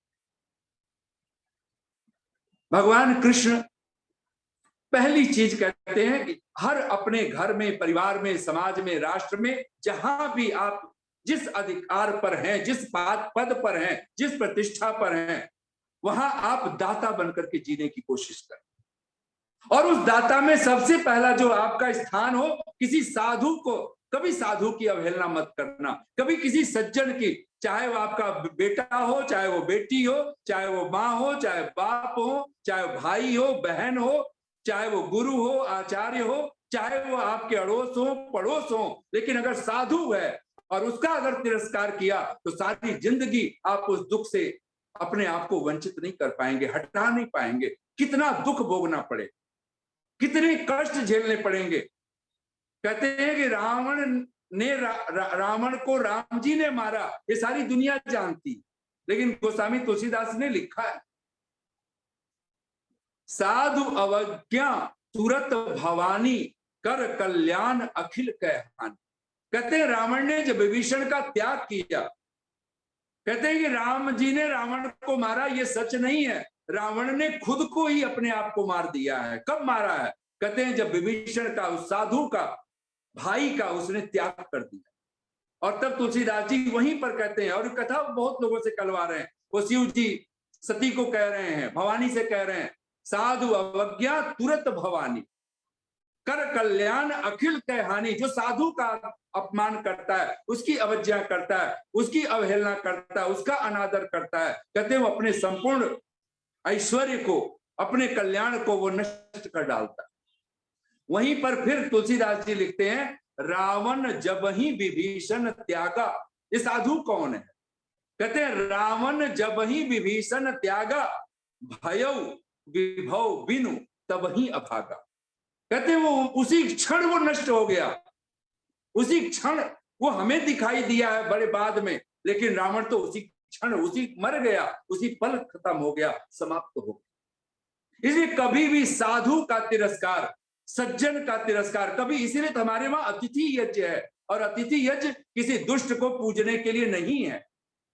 कोई आपके घर में नेता अभिनेता आ जाए, मैं कहा करता हूं, आजकल मैं लगभग बोल रहा हूं तो मैं ये बात कहता हूं लोगों से, अगर आपके माता पिता चाहे प्लेन से आ रहे हो चाहे ट्रेन से आ रहे हो, और आज हमारे बच्चे कह देते हैं पापा आप वहीं से कैब कर लीजिएगा, आप कहिए तो मैं कर दूं, नहीं तो आप खुद कर लीजिएगा, वहीं से कैब कर लीजिएगा और आ जाइएगा घर पे, हमारे पास टाइम नहीं है, हम तो वहां जा रहे हैं, वहां जा रहे हैं, कहीं जा रहे हैं। लेकिन जब कोई एक निगम पार्षद भी अगर आपको कहता है फला जगह चलना है, आपकी गाड़ी घोड़ा सब लेकर के आप खड़े हो जाते। एक नेता अभिनेता के पीछे आप एक कितनी भीड़ बन करके आप अपने गाड़ी घोड़ा बस सब लेकर के आप खड़े हो जाते हो। लेकिन जब माता पिता कोई गुरु आचार्य होता है, कहते हो आचार्य जी आप वहां से वहां आ जाइएगा, फिर वहां से फिर आप ये कर लीजिएगा, वो कर लीजिएगा। ये तो हमारे विद्वानों के प्रति सम्मान है। आपके माता पिता को आप दादा दादी तक को भी कह देते हो, आज तो कैब मिल जाता है, कैब कर लीजिएगा, आ जाइएगा। तब ये अभाग्य, आप समझ लीजिए आप अपने अभाग्य को बहुत बड़ा कर रहे हो। ध्यान देना, दुनिया का पूजा, कोई राजा कोई प्रधानमंत्री भी अगर आपको बुलाए और कहीं आपको माता पिता को अगर ट्रेन से प्लेन से लेने जाना है, तो आप प्रधानमंत्री को छोड़ देना, परमात्मा आपको अलंकृत कर देगा सुखों से, सब प्रकार के सुख सुविधाओं से।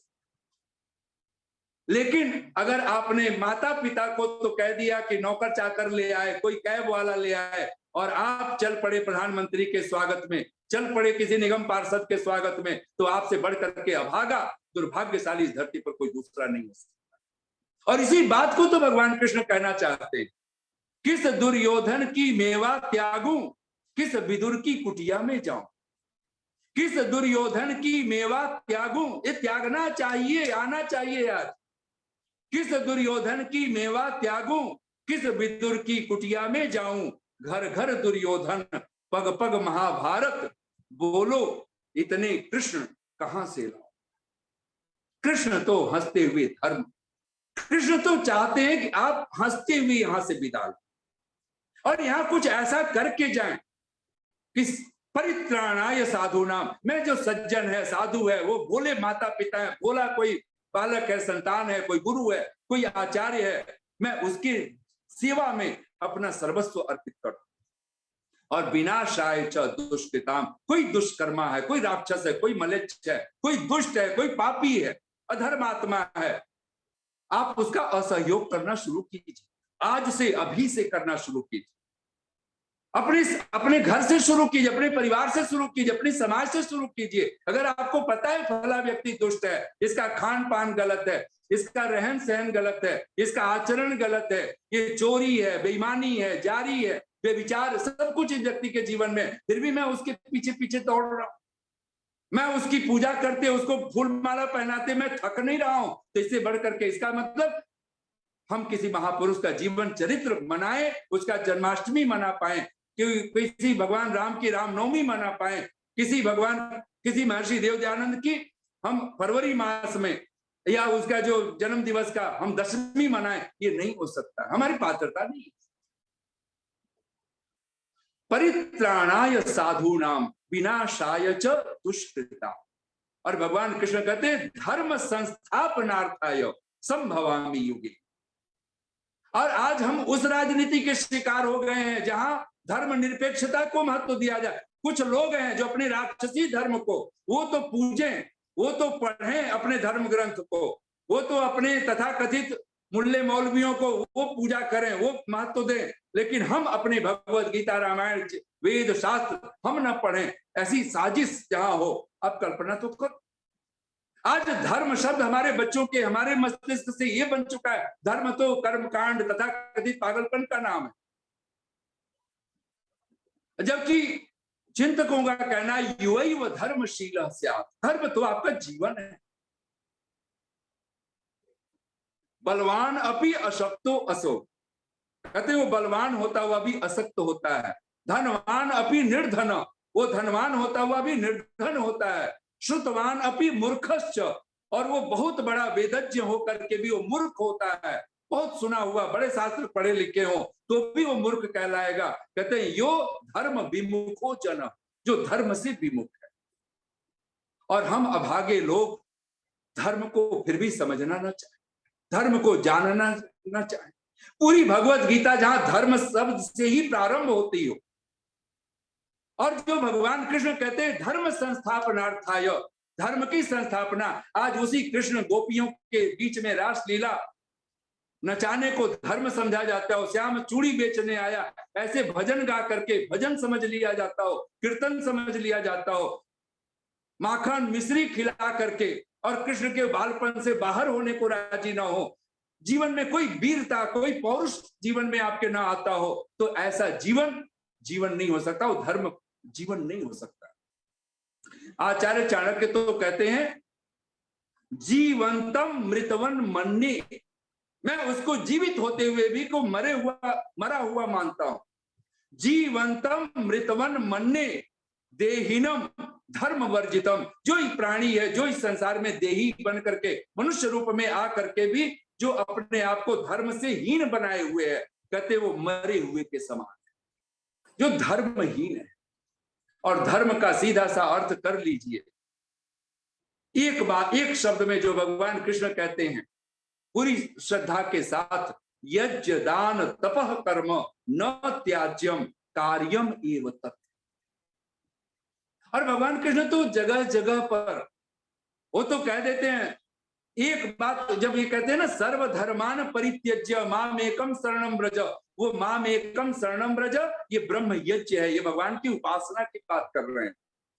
जिस दिन आप भगवान को अपना सर्वस्व बना लोगे, जिस दिन परमात्मा को उस एक को ही अपना सर्वस्व बना लेंगे, जिसके लिए महर्षि देवदयानंद सत्यार्थ प्रकाश में कहते हैं कि जो, बोल लीजिए एक बार आप सभी भी, क्योंकि समय तो होने वाला है और हम लोगों को तो चाहे कितना भी समय हो कम ही पड़ जाता है, तो फिर भी आप एक बार बोलिए, जो परमेश्वर की स्तुति, प्रार्थना और उपासना नहीं करता, ये सत्यार्थ प्रकाश में वचन है महर्षि देवदयानंद, जो परमेश्वर की स्तुति, प्रार्थना और उपासना नहीं करता वह कृतघ्न और महामूर्ख भी होता है।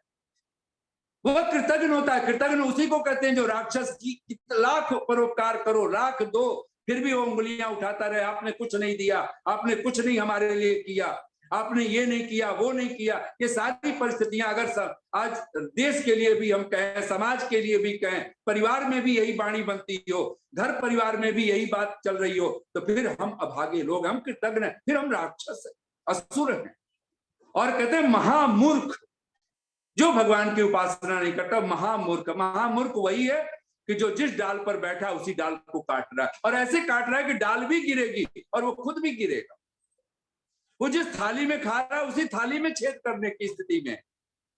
ऐसा महामूर्ख व्यक्ति न अपने लिए भला हो सकता है, न समाज के लिए भला हो सकता है, न राष्ट्र के लिए। और आज ऐसे महामूर्ख लोग जब समाज चला रहे हैं, ऐसे महामूढ़ लोग जब राष्ट्र चला रहे हों, जब विश्व का संचालन करने के लिए लोग खड़े हों, आतंक का पर्याय बन करके, जिनके 100 देश हों, जिनके 57 देश की बात हो रही हो, वो कौन लोग हैं? वही लोग तो हैं। तो मैं अंत में बहुत सारी पंक्तियां छोड़ करके, मन में तो बहुत सारे बात विचार आ रहे थे, लेकिन एक वाक्य बोल लीजिए, आप सभी बोलिए। ख्यालातों के बदलने से भी विचारों के, ख्यालात मतलब ख्यालात यानी विचार। जब आपके विचार सात्विक हो जाए, आपके मस्तिष्क में बैठ जाए कि नहीं मुझे जीवन में जीना है, मुझे साधुओं की चिंता करनी है, मुझे दुष्टों का, अगर मैं सीधे शस्त्र अस्त्र नहीं उठा सकता लेकिन मैं उनका असहयोग तो कर सकता हूं, उनकी उपेक्षा तो कर सकता हूं ना। दुष्टों के पास बैठना क्यों है, दुष्टों से संग साथ क्यों करना है, नहीं करना है। और तब आप ये बात मस्तिष्क में रख लीजिए, ख्यालातों के बदलने से भी निकलता है नया दिन। और आज हम भगवान कृष्ण के जन्माष्टमी पर्व पर ये अपने मन में बिठा लेंगे, ख्यालातों के बदलने से भी निकलता है नया दिन, सिर्फ सूरज के चमकने से ही सवेरा नहीं होता। ये रोज रोज ये तो ना समझ के लिए भी चमक जाता है, लेकिन सचमुच में अगर हम आप तो पुरुष हैं, कोई विद्वान और परमात्मा की कृपा के पात्र बनने वाले अगर हमारी मस्तिष्क में है, तो हम उस परमात्मा, उन विद्वानों के, उन आप तो पुरुषों के उन वचनों को आत्मसात करें। और कुछ पंक्तियां कहता हुआ मैं वाणी को विराम दे रहा हूं, जो मैं अक्सर बोला करता हूं अपने वचनों में, और भगवान कृष्ण को स्मरण करते हुए बोल रहा हूं। ताता थैया सारे गम पेट नहीं भरने वाले, ताता थैया सारे। और एक बार मस्तिष्क में बिठा लीजिए, जब भी कोई आपके घर कोई साधु, कोई सज्जन, कोई महापुरुष, कोई विद्वान, कोई माता पिता, अगर आपके पास माता पिता हैं तो कम से कम महीने में एक दिन उनके साथ ऐसा करना शुरू कीजिए, उनकी प्रदक्षिणा कीजिए, पितृयज्ञ करना शुरू। उनके पास लाखों करोड़ों क्यों ना हो, जो आपको पॉकेट मनी मिलती हो, चाहे आप जॉब ना करते हो तो भी उनको कुछ देना शुरू कीजिए। ये कौन सिखा रहा है? ये राम जी सिखा, कृष्ण भगवान सिखा रहे हैं। और ये पितृयज्ञ करना बहुत आवश्यक है। हम लोग कहा करते हैं, लोगों से कह दो, आप बोल लीजिए एक बार, लोगों से कह दो मेरी तकदीर से जलना छोड़ दें। मैत्रेय जी नहीं कह रहे हैं, ये आप सब कहो, ये आप सबकी अनुभूति होनी चाहिए, ये आप सबका साक्षात्कार होना चाहिए। लोगों से कह दो मेरी तकदीर से जलना छोड़ दें, मैं घर से निकलता हूं, मैं घर से निकलती हूं, कुछ और नहीं, माँ बाप की दुआ लेकर निकलता हूं, माँ बाप की दुआ लेकर निकलती हूं। उनका आशीष, उनके कहीं न कहीं उनका वरद हस्त आपके जीवन के क्या सवेरा होगा उसकी हम कल्पना नहीं कर सकते। ताता थैया सारे गम पेट नहीं भरने वाले, ताता थैया सारे गम पेट नहीं भरने वाले, जो हाथों को काम दिलाए ऐसा कोई गीत कहो। इश्क मोहब्बत के मौजों पर अब तक हमने बहुत सुना, जो मन के संताप मिटाए ऐसा कोई गीत कहो। हिटलर, नादिर और तैमूर को अब तक हमने बहुत पढ़ा। आज इतिहास के नाम पर आज हमें यही सब पढ़ाए जाते हैं, जिन्होंने सिवाय रक्तपात के, हिंसा के कुछ और नहीं किया। हिटलर, नादिर और तैमूर को अब तक हमने बहुत पढ़ा, जो राम कृष्ण की याद दिलाए ऐसा कोई गीत कहो, जो राम कृष्ण की याद दिलाए ऐसा कोई गीत कहो। मैं चाहूंगा कि आप सबके जीवन में बहुत बहुत साधुवाद के साथ इतनी शांति और प्रेम से आप सबने सुना, और भगवान कृष्ण की भगवत गीता कम से कम एक श्लोक ही सही आप रोज पढ़िए, एक मंत्र सही आप भगवान की वेद वाणी का आप रोज कहीं न कहीं पाठ कीजिए, सुनिए। और खास करके अपने माता पिता, गुरु, आचार्य, जो भी विद्वान आदि आपके संपर्क में आए, उनको कुछ न कुछ देना सीखिए, कुछ बांटना सीखिए। आप कभी बिना दक्षिणावान हुए हम श्रद्धावान हो ही नहीं सकते हैं। ये वेद की वाणी है, दक्षिणा है ना। आप एक बार बोल सकते हैं व्रते, ये भगवान कृष्ण के ही भाषा में, व्रतेन दीक्षाम आपनोति, दीक्षया आपनोति दक्षिणाम, दक्षिणा श्रद्धाम आपनोति, श्रद्धया सत्यम आप्यते। अगर आप श्रद्धावान होना चाहते हैं तो आपको दक्षिणावान होना होगा, दक्षिणावान होना चाहते हैं आपको दीक्षावान होना होगा, दीक्षावान होना चाहते हैं अगर आपके जीवन में कोई न कोई गुरु आचार्य हो तो आपको व्रती बनना होगा, आपको व्रतवान होना होगा, और तब जाकर के आप कह पाएंगे श्रद्धया सत्यम आप्यते। इतनी शांति और प्रेम से आप सबने सुना, बहुत बहुत साधुवाद, बहुत बहुत धन्यवाद। ओम तम। बहुत ही ऊर्जावान वक्तव्य श्री कृष्ण भगवान का हम सभी के बीच में आपने रखा, और सभी लोगों ने बड़े ध्यान पूर्वक सुन रहे थे आपको। मैं निवेदन करूंगा लक्ष्मण पाहुजा जी से, दिल्ली प्रदेश से हैं, आप आए 2 शब्द कहें। लक्ष्मण पाहुजा जी। मेरा सबसे पहले सबको नमस्ते। नमस्ते जी। आचार्य लखनपाल जी, बहुत ही अच्छा कार्यक्रम आप इतने दिनों से कर रहे हैं। मैं कई बार जुड़ता हूँ आपके साथ। आज मैत्रेयी जी को काफी दिनों के बाद सुनने का मौका मिला। गुड़गांव में कई बार इनको बुलाया। इनका भी बोलने का अपना एक अलग ही ढंग है, जो अपना बहुत ही सरल तरीके से पब्लिक को समझा पाते हैं। आज कृष्ण जन्माष्टमी पूरे विश्व के अंदर मनाई जा रही है, उसके लिए मैं आप सभी को बधाई देता हूं। मैं कल, मेरा एक दोस्त मेरे को पकड़ के ले गया, हमारे घर के पास ही एक श्याम मंदिर है, वहां पर, भाई साहब चलो ना, हम तो आपके हर एक प्रोग्राम में आते हैं, आप नहीं आते। मैं गया, वहां रासलीला चल रही थी। मैं उठा, चलने लगा। पंडित जी मेरे पास आए। पहुंचा जी, आपको अच्छा तो नहीं लग रहा होगा, परंतु हमारी भी व्यवस्थाएं हैं, हमारे को कुछ करना पड़ता है। अंदर से वो भी जानते हैं कि हम जो कृष्ण के बारे में दिखा रहे हैं लोगों को, हम राधिका के नाच दिखा रहे हैं, दूसरी चीजें दिखा रहे हैं, वो कितना डंबर है। ऋषिवर देव दयानंद ने इस डंबर के पीछे ही अपना पूरा जीवन लगा दिया, पर वो डंबर आज भी बरकरार है, बढ़ता जा रहा है। कुछ लोग उसको अपनी रोजी रोटी मानते हैं, कुछ अंधश्रद्धा मांगते हैं। मैं सुबह जब कृष्ण जन्माष्टमी का अपना पोस्ट डेली में एक डालता हूं, मैं बनाने बैठा तो कई विचार मेरे मन में आए। योगीराज कृष्ण इतने बड़े धर्माचार्य, इतने बड़े नैतिक और इतने बड़े दोस्त मित्र, सुदामा जैसे मित्र को भी अपने गले से लगाना, उसकी सारी जितनी भी उसके अंदर कमियां थी, कमी मतलब धन की अभाव था, उस धन के अभाव को पूरा करना, ये मैत्री आज कहाँ मिलती है। ऐसे मित्र आज कहाँ मिलते हैं। हमें सबक लेना है तो इन चीजों का ले। हम श्री कृष्ण के जन्माष्टमी के पर्व पर आज विशेष हम देखें किस प्रकार का नेता था धर्म के पीछे, किस प्रकार उन्होंने अपना पूरा जीवन लगा दिया, किस प्रकार उन्होंने अपनी शक्ति एक अर्जुन को बताने के अंदर, अर्जुन तू एक निमित्त मात्र है, करने वाला परमपिता परमात्मा है, कराने वाला परमपिता परमात्मा है। हम तो एक निमित्त मात्र है। निमित्त मात्र मान के जो परमात्मा हमारे को आदेश देता है, हमें धर्म के साथ खड़ा होना चाहिए, धर्म के लिए लड़ना चाहिए, अधर्म ना फैले इसके लिए हमारे को आगे आना चाहिए। ये चीजें आज के दिन के अंदर हमारे को श्री कृष्ण जन्माष्टमी पर इसको माननी चाहिए, दुनिया को बताना चाहिए। मैंने भी गुड़गांव के अंदर एक सप्ताह का कार्यक्रम हमारी केंद्रीय सभा के सहयोग से यहाँ लगा रखा है। डॉक्टर जयेंद्र जी आए हुए हैं, कुलदीप जी आए हुए हैं, भजनोपदेशक कल्याणी जी आई हुई हैं। बहुत अच्छा कार्यक्रम चल रहा है, पब्लिक जुड़ रही है। हमारी कोशिश रहती है कि हम जो हमारे पौराणिक भाई हैं उनको साथ जोड़ें। कल काफी लोग हमारे साथ जुड़े, आकर कहा नहीं जब आपने बहुत अच्छे विद्वान, मतलब जो सच्चाई आर्य समाज बताता है वो कहीं नहीं, कोई नहीं बताता।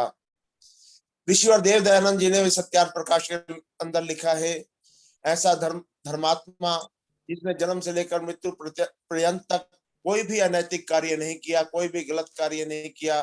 परंतु हमारे पौराणिक भाई उनका क्या क्या वेश दिखाते हैं। कभी वो माखन चोर दिखाते हैं, कभी वो तालाब के अंदर नहाती हुई गोपियों के वस्त्र चुराने वाला बताते हैं।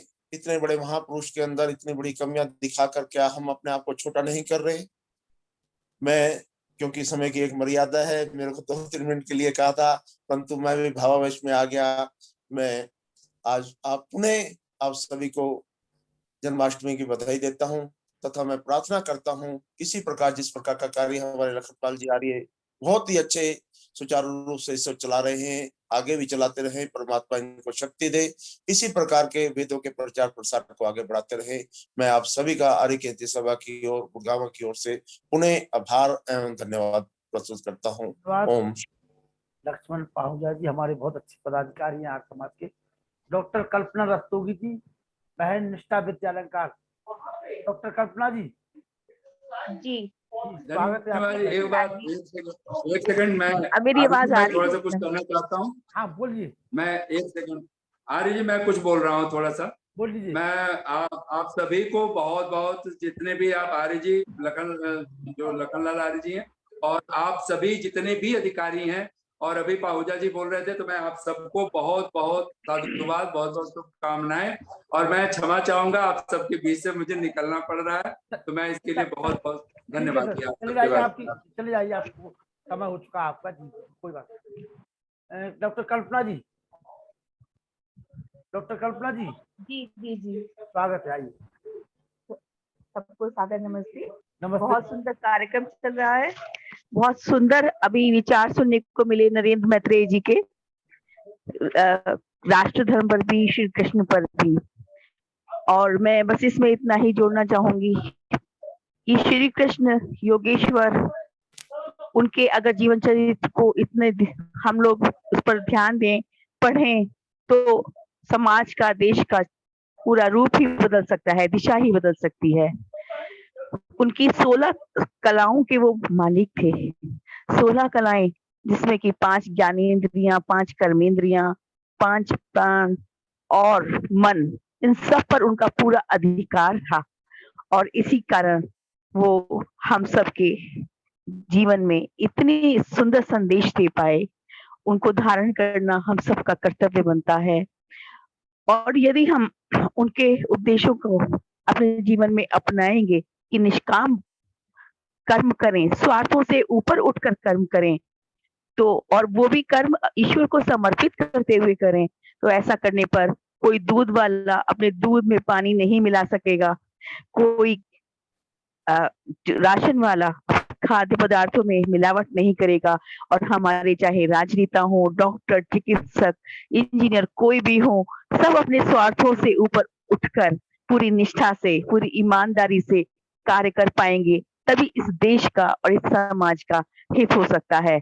और इन सब उनके संदेशों को हमें अपने जीवन में धारण करना ही होगा, यदि हम चाहते हैं कि हम अच्छे जीवन बिताएं, आगे आने वाली पीढ़ी को एक नई दिशा दशा सौंप करके जाएं। अंत में बस 2 पंक्तियां कह के मैं अपनी बात समाप्त करती हूँ। बन बनकर सूरज चांद गगन में, चमक रहे 2 प्यारे नाम। बनकर सूरज चांद गगन में, सॉरी गला बहुत खराब है, चमक रहे 2 प्यारे नाम, एक योगेश्वर श्री कृष्ण, दूसरे मर्यादा पुरुषोत्तम राम। लखन जी क्षमा चाहती हूँ, आज गला बहुत ज्यादा खराब था, लेकिन आपने बुलाया तो मैं रोक नहीं पाई अपने आप को। कोई बात नहीं, धन्यवाद। हमेशा आना है आपको, हम हमेशा बुलाएंगे, तो आप हमेशा अपने आप को मत रोक। जी धन्यवाद। डॉक्टर निष्ठा विद्यालंकार जी, कल इसी विषय को लेकर के भगवान श्री कृष्ण के चरित्र को जो है डॉक्टर निष्ठा विद्यालंकार जी कल 7:45 बजे इसी समय आपको सुनाएंगी। वो आज भी हल्का फुल्का कुछ सुन लीजिए उससे। डॉक्टर निष्ठा जी। जन जन को कल्याणी वाणी वेद वाणी का रसास्वादन कराने वाले हमारे भाई लखन जी, और ये जिनका आप बड़ा ही विद्वत्तापूर्ण उद्बोधन सुन रहे थे, आदरणीय मैत्रेय जी, आदरणीय भाई लक्ष्मण पाहुजा जी, और हमारी माता जी, नरूला जी, पुरुषोत्तम जी, वेद प्रकाश जी, और भी अन्य प्रीति शर्मा, आदरणीय आचार्य डॉक्टर व्यास नंदन शास्त्री जी, और भी बहुत सारे प्रबुद्ध श्रोता वर्ग जिनको मैं नहीं भी देख पा रही हूँ, और सभी जुड़े हुए हैं, सभी गणमान्य लोग। बहुत ही उत्तम उद्बोधन आप योगीराज कृष्ण के व्यक्तित्व और कृतित्व पर सुन रहे थे। बहुत ही सरल और सहज और ग्राह्य शब्दों में, एक प्रवाहमयी भाषा में अपना उद्बोधन मैत्री जी ने दिया। और जो उनका संदेश गीता के माध्यम से दिया गया है वो हम सभी को अवश्य पढ़ना चाहिए। और ये जो गीता है ये यजुर्वेद के 40वें अध्याय का जो दूसरा मंत्र है, कुर्वन्नेवेह कर्माणि जिजीविषेच्छतं समाह एवं त्वयि नान्यथे तो अस्ति न कर्म लिप्यते नरे। इसी का ही पूरा भाव है, कर्मण्येवाधिकारास्ते मा फलेषु कदाचन। आइए, उद्बोधन आपको कल सुनना ही है, इसलिए अपने उद्बोधन को अधिक विस्तार न देते हुए 2 पंक्तियों में हम जो एक गीता पढ़ने की बात कही गई उस पर मुझे 2 पंक्तियां याद आ रही हैं। जिसकी गीता का ज्ञान दे रहा हमें सतत निर्देशन, उसको हम करते प्रणमन, उसका हम करते वंदन। कर्म योग का ही प्रतीक था जिसका सारा जीवन, उसको हम करते प्रणमन, उसका हम करते वंदन। तेरे हाथों में चक्र, हृदय में प्रेम स्रोत लहराया, प्रेम स्रोत लहराया। सुंदरता की प्रतिमूर्ति अप्रतिम तेरी श्यामल काया, अप्रतिम तेरी श्यामल काया। यमुना तट पर आन मधुर तेरा वाह वंशी वादन, उसको हम करते प्रणमन, उसका हम करते वंदन। कर्म योग का ही प्रतीक था जिसका सारा जीवन,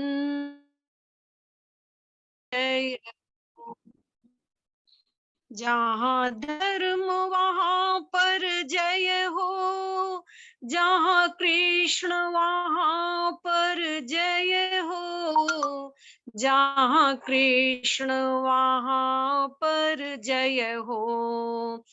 अन्यायी अधर्मी दुष्टों का फिर क्यों न सुनिश्चित क्षय हो, फिर क्यों न सुनिश्चित क्षय हो। दुष्ट जनों के लिए सुसज्जित कर में चक्र सुदर्शन, उसको हम करते प्रणमन, उसका हम करते वंदन। जिसकी गीता का ज्ञान दे रहा हमें सतत निर्देशन, उसको हम करते प्रणमन, उसका हम करते वंदन। कर्म योग का ही प्रतीक था जिसका सारा जीवन, उसको हम करते प्रणमन, उसका हम करते वंदन। बस आज इतना ही। कल पूरा व्याख्यान रहेगा इसी विषय को लेकर के डॉक्टर निष्ठा जी का। और एक गीत में वो कहते ना फिल्म का ट्रेलर, ये ट्रेलर था, आज फिल्म अभी बाकी है।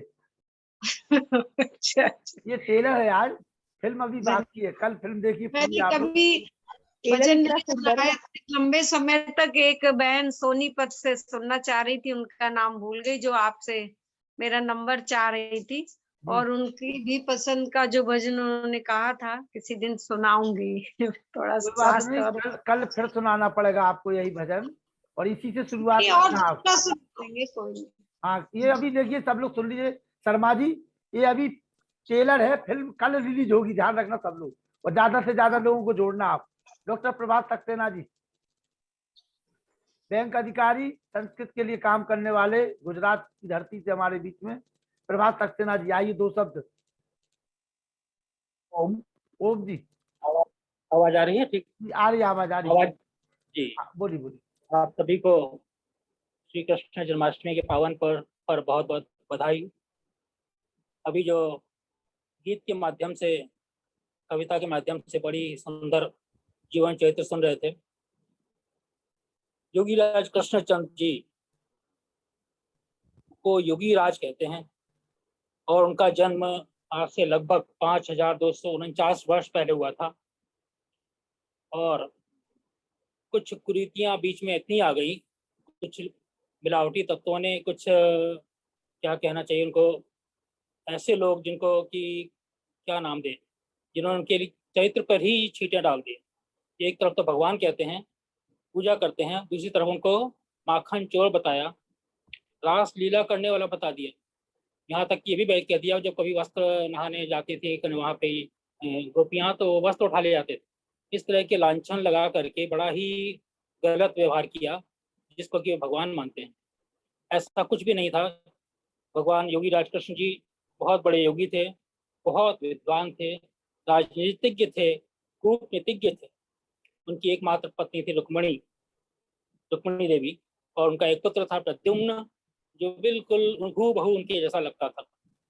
उसको भेद करने के लिए ही कि दोनों बिल्कुल एक से लगते थे, तो उन्होंने जो सर पे मोर पंखी लगाते थे, वो इसीलिए लगाते थे कि पता लग जाए कि कृष्ण कौन है और प्रद्युम्न कौन है।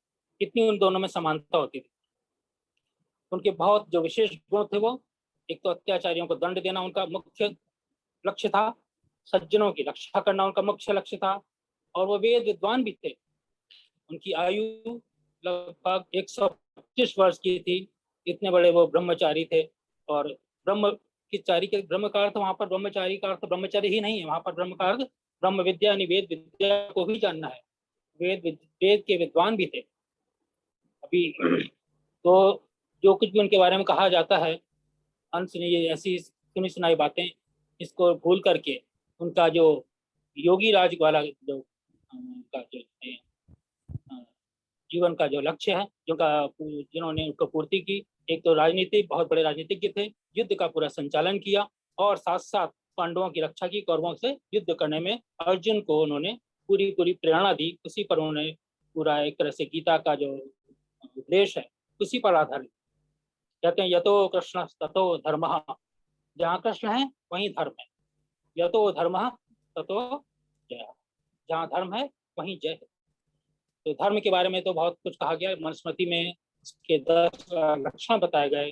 धृतिः क्षमा धमो अस्त्यम, शौचम इंद्रिय निग्रह, धीर विद्या सत्यम अक्रोधो, दशकम लक्षण। धृति, धैर्य, क्षमा कर देना। क्षमा का अर्थ यहाँ पर यह है कि आपको सक्षम होते हुए भी दंड देने हेतु सक्षम होते हुए भी दंड न दें, किसी को क्षमा कर दें, इसको क्षमा कहा गया। यहाँ पर तो कायरता नहीं अर्थ। दम दमन, अस्ते का अर्थ है चोरी न करना, और शौचम का अर्थ यहाँ पर सफाई है। सफाई का अर्थ, शौच का अर्थ बाह्य सफाई भी और आंतरिक मन की भी सफाई। शौचम इंद्रिय निग्रह का अर्थ इंद्रियों को वश में रखना। धीर, बुद्धि को कहा गया है। विद्या का अर्थ केवल वेद विद्या है। जो कुछ भी वेद में है वह विद्या, और वेद के विरुद्ध जो कुछ भी है वह अविद्या। इसलिए वेद का पढ़ना पढ़ाना और सुनना सुनाना सब बालियों का परम धर्म है, ऐसा महर्षि दयानंद सरस्वती जी ने भी कहा। वेद विद्या के लिए उन्होंने सत्यार्थ प्रकाश के तृतीय समोल्लास में बहुत कुछ लिखा। वहाँ वो लिखते हैं कि सबसे संस्कृत पठन पाठन के लिए उन्होंने पूरा पाठ्यक्रम दिया। उसमें उन्होंने सबसे पहले कहा वर्णोच्चारण शिक्षा। वर्णोच्चारण शिक्षा के बारे में उन्होंने कहा कि सबसे पहले तो वर्ण का उच्चारण सिखाइए, पा का उच्चारण सिखाइए। पा का उच्चारण कहाँ से होता है? तो कहते हैं उपू पद्मानिया ओष्ठया, यानी कु माने यहाँ पर सूत्र रूप में ऋषि लोग कहा करते थे, तो उन्होंने कहा कु पद्मानीय ओष्ठ। कु का अर्थ उ और उ बड़ा, छोटा उ बड़ा उ दोनों। कु का अर्थ पूरा पवर्ग, पवर्ग का अर्थ प फ ब भ म, और उपदमानीय एक चिन्ह होता है। इनका उच्चारण हमेशा ओष्ठ से करना चाहिए। आपको जानकर हैरानी होगी कि इंग्लिश जो वाक्य इंग्लिश बोलने वाले हैं उनका केवल पूरा उच्चारण केवल ओष्ठ से ही हो जाता है। ओष्ठ से ही उनका उच्चारण हो जाता है। जैसे बोलते हैं व्हाट्स योर नेम, केवल ओष्ठ से ही काम हो जाता है, जबकि हमारे यहाँ हर वर्ण का उच्चारण का स्थान और प्रयत्न निर्धारित किया गया है वर्णोच्चारण शिक्षा में। तो वहां पर आया विद्या, जहाँ विद्या की बात कर रहे हैं तो वेद की ही बात कर रहे हैं। तो ऐसे वेद का पठन पाठन आवश्यक है ही। यति समाधमोस्त्यम शौचम इंद्रिय निग्रह धीर विद्या सत्यम, सत्य और अक्रोध, क्रोध ना करना, यही धर्म के लक्षण बताते हैं। बहुत तो बहुत जहाँ धन्यवाद। कहा जाता है यतो कृष्ण ततो धर्म, जी कुछ करें नहीं बस जी जी। जी, यतो कृष्ण ततो धर्म, जहाँ कृष्ण है वही धर्म है, और धर्म यतो धर्म ततो जय, जय वहीं पर है जहाँ पर धर्म है। तो कृष्ण जी जो इस तरह के धार्मिक व्यक्ति थे, कहीं उन्होंने किसी तरह का, ना तो रसिया थे, ना वो मक्खन चोर थे, ना उन्होंने कोई रासलीला करते थे। ये सब बात की बनाई हुई बहुत कथाएं हैं, कल्पनाएं हैं, काल्पनिक चीजें हैं, उस पर बिल्कुल भी ध्यान नहीं देना है। एक सूत्र और आता है, यत्र योगेश्वरो कृष्णो यत्र पार्थो धनुर्धरः तत्र श्री विजयो भूतिर्ध्रुवा नीतिर नीतिर्मितिर मम, यानी जहाँ पर कृष्ण है और जहाँ पर पार्थ यानी धनुर्धर पार्थ है, अर्जुन है, वहां पर विजय ही विजय है। कोई काम ऐसा हो ही नहीं सकता जो पूरा ना हो, जो कोई कार्य पूरा ऐसा नहीं है जो ना हो सकता हो। इस तरह से महाभारत में सबसे जो बुजुर्ग व्यक्ति के हैं, जो सबसे सबसे जिन्होंने अपनी इच्छा से मृत्यु ली थी, उनका नाम था भीष्म पितामह। तो एक उनका संदेश करके अपनी बात समाप्त करेंगे आज। तो उन्होंने श्री कृष्ण के बारे में भीष्म पितामह क्या कहते हैं उसको थोड़ा सा सुन लें, 4-5 वाक्य में है। देखिए, एक तो कृष्ण की बहुत लोग आजकल गुजरात में खास करके जय श्री कृष्ण बोला करते हैं, बहुत लोग कृष्ण के उपासक हैं, लेकिन कृष्ण को उपासक का अर्थ है उपासना का अर्थ, और कहते हैं चित्र की पूजा करते हैं। चित्र लगाना अलग चीज है, चित्र से चरित्र बनाया जाता है, ना कि चित्र पर कोई फूल माला अर्पित कर देना, उस पर घंटी बजा देना, पानी छिड़क देना, कुछ कर देना, ये सब हमारी वेद विद्या में नहीं आता। तो कृष्ण को समझना है तो कृष्ण के जो उनका जो वाक्य है, जो उनके ब्रह्म वाक्य है, जो उनका उपदेश है, उस पर चलना ही है। कृष्ण जी कौन सी भाषा बोलते थे आप सब जानते हैं। कृष्ण जी कभी हिंदी नहीं बोलते थे, ना गुजराती ना इंग्लिश, एक ही भाषा थी, संस्कृत भाषा। वाद विवाद आपस में वार्तालाप सभी संस्कृत भाषा में बोलते थे। रामायण में भी सीता जी रामचंद्र जी को हे आर्य पुत्र करके ही संबोधित करती हैं, इसका मतलब सभी आर्य थे, सबकी एक ही भाषा थी। आर्य भाषा, वेद भाषा, देव भाषा संस्कृत ही थी। थोड़ा सा अंतर वेद भाषा और देव संस्कृत भाषा में है, लौकिक और वैदिक भाषा में, लेकिन वार्तालाप का जो माध्यम था वो संस्कृत भाषा ही थी। वो भी महाभारत काल तक तो पूरा संस्कृत में ही कार्य होता था। तो भीष्म ने क्या कहते हैं कृष्ण के बारे में, उस बात को कहकर अपनी बात समाप्त करते हैं। वो कहते हैं वेद वेदांग विज्ञान बलम चाप्यधिक तथा नृणाम लोके ही पुण्यो अस्ति विशिष्टः केशवाधृते दानम दाक्ष्यम श्रुतम शौर्यम कीर्ति बुद्धिरुत्तममां सन्नति श्रोधृति स्तुष्टि पुष्टिश्च न्युत्तज्यते। ऋत्विग, ऋत्विग कहा यहाँ पर, ऋत्विग गुरुस्तथा आचार्यः स्नातको नृपतिः प्रियः सर्वमे तदृदृशी केशस्तमा अध्यवोच अच्युत। उनके गुण के बारे में बताते हैं। भीष्म पितामह कहते हैं श्री कृष्ण जी के बारे में बताते हैं, श्री कृष्ण जी को वेद और वेदांग का संपूर्ण रीति से ज्ञान है। वेद और वेदांग का संपूर्ण रीति से ज्ञान है। ऐसा वेद और वेदांग को पढ़ने वाला संस्कृत विद्वान क्या कोई रसिया का काम करेगा, क्या मक्खन चोरी करेगा, क्या रासलीला करेगा, तो ये समस्या परे। तो वो कहते हैं आगे, कृष्ण जी वेद और वेदांग से संपूर्ण विद्या से जानने वाले हैं, में किसी से कम नहीं है। इस मनुष्य लोक में कृष्ण से भिन्न दूसरा कोई विशिष्ट गुणों का आधार क्या होगा। दान, दक्षिणा, शिष्टता, शास्त्र ज्ञान, वीरता, लज्जाशीलता और कीर्ति, उत्तम बुद्धि, सभी गुण तो अच्युत कृष्ण में हैं। एक साथ ही वे ऋत्विक भी है। ऋत्विक यहाँ पर यज्ञ करता, यज्ञ करते थे वो। यज्ञ का अर्थ देव यज्ञ, पंच महायज्ञ आप सब जानते हैं। तो वो यज्ञ करता ऋत्विक कहा गया इसमें। तो भीष्म पितामह कहते हैं वो ऋत्विक हैं, यज्ञ करता है, गुरु हैं, आचार्य हैं, स्नातक हैं, राजा है, सदृश हमारे प्रिय हैं। इसलिए ऋषिकेश भगवान कृष्ण हमारे सम्मान के पात्र हैं, ऐसा कहा गया। ये भीष्म पितामह कह रहे हैं, ये कोई बनी किसी के कहीं से बात नहीं है। भीष्म पितामह जो सबसे वयोवृद्ध व्यक्ति थे महाभारत के कालखंड में, तो ऐसे थे हमारे श्री कृष्ण जी, तो उनको भगवान का दर्जा दिया जाता है। बहुत बहुत धन्यवाद आपका। बहुत महत्वपूर्ण धन्यवाद जानकारियां आपके द्वारा प्राप्त हुई हैं। और योगी जी के जन्म जयंती पर अगर भोगी जी ना बोले तो हमें अच्छा नहीं लगेगा। योगी जी की जयंती और भोगी जी हाँ, मैं ये कह रहा हूँ, मैं आचार्य जी रतन, मेरे पिताजी, अभी मैंने बीच में फोटो दिखाई थी, आपने देखी? हाँ, पता है वीडियो पे। हाँ, तो कुछ हमारे विद्यार्थी हैं जो प्रथम श्रेणी में आए हैं, मतलब 80% से ऊपर, या पीजी वगैरह में है तो 70 से ऊपर, है ना। उन बच्चों को हम पुरस्कृत करते हैं। तो उनको ये आर्य अपने साहित्य की सत्यार्थ प्रकाश, एक नित्यकर्म विधि और एक सत्संग गुटका, ये सेट बना करके उनको देंगे पुरस्कार के साथ में, ताकि आर्य आचरणों का हमारे उनके जीवन में वो आ सके। उनकी दिनचर्या में, मतलब उनके जीवन में पढ़ेंगे तो जीवन में उतारेंगे। और हमें यही धरातल पे करना है जो गलती हमारे पूर्ववर्ती, आप सत्संग चलाते रहे, लेकिन हम धरातल पे भी कुछ ऐसे काम करें जिससे हमारे आर्य बच्चों के अंदर आर्य संस्कार पड़े, युवा पीढ़ी आगे आए बढ़कर। क्योंकि सत्संग करने से कुछ नहीं होगा, हमें लड़ना भी पड़ेगा कृष्ण की तरह से, चक्र लेकर के और तलवार लेकर के लड़ना पड़ेगा। बिल्कुल, धन्यवाद। लड़ने के लिए अपन तैयार बैठे हैं। होगी राम जी, आइए, आप भी तलवार उठा लीजिए म्यांमार से। होगी जी नमस्ते सभी विद्वान जनों को।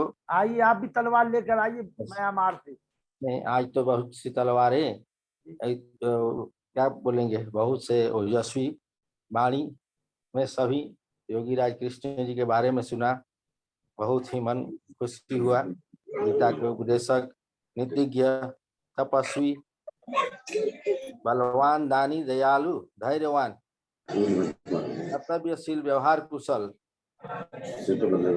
पराक्रमी, न्याय धर्म के दृष्टा, योग विद्या के पारंगत, एक पत्नी व्रतधारी, शूरवीर, तेजस्वी, सुदर्शन चक्रधारी के जन्म दिवस पर आज जो यहाँ पर ओजस्वी भाषण सुने, मन को गदगद हुआ। हमें इसको अपने जीवन में धारण करना चाहिए। बस यही आज के लिए, समय भी बहुत हो गया। हाँ, समय हो चुका है। बाकी लोगों को कल मौका देंगे। अनिल नरूला जी, दुर्गेश जी कल बात करेंगे। वेद प्रकाश हमारी शांति पाठ शांति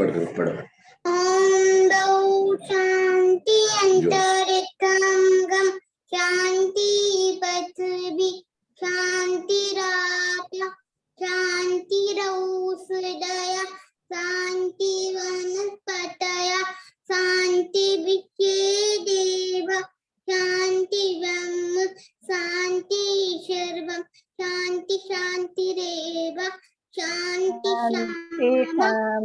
शांतिरेधि। ओम शांति शांति शांति। बोलो बेटा, जय करो, बोलो नमस्ते जी। जय करो, बोलो बेटा, बोलो जय करा, जो बोले सो है।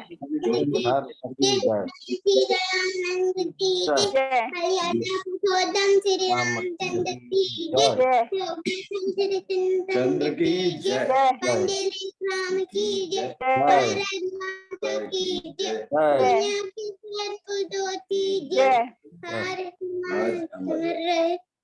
वेद की ज्योति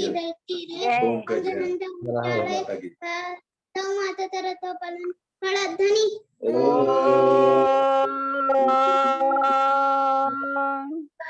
नमस्ते जी। वैदिक अभिवादन, सभी को सादर नमस्ते जी। रियान जी को भी बहुत बहुत प्यार नमस्ते जी, बड़े दिनों में आए। आप सभी को बहुत बहुत बधाई, कल मिलते हैं। सभी को नमस्ते जी। सबको जन्माष्टमी की बधाई। जय हो नवला जी, ईश्वर देवी जी, चंद्रकांता माता जी, राम प्रकाश जी, सुशील कुमार नमस्ते। जी, मिथिलेश जी, नमस्ते सभी को। नमस्ते जी, सभी को नमस्ते। चलिए कर्म कांड करते हैं। आज समय काफी हो गया है, हाँ सब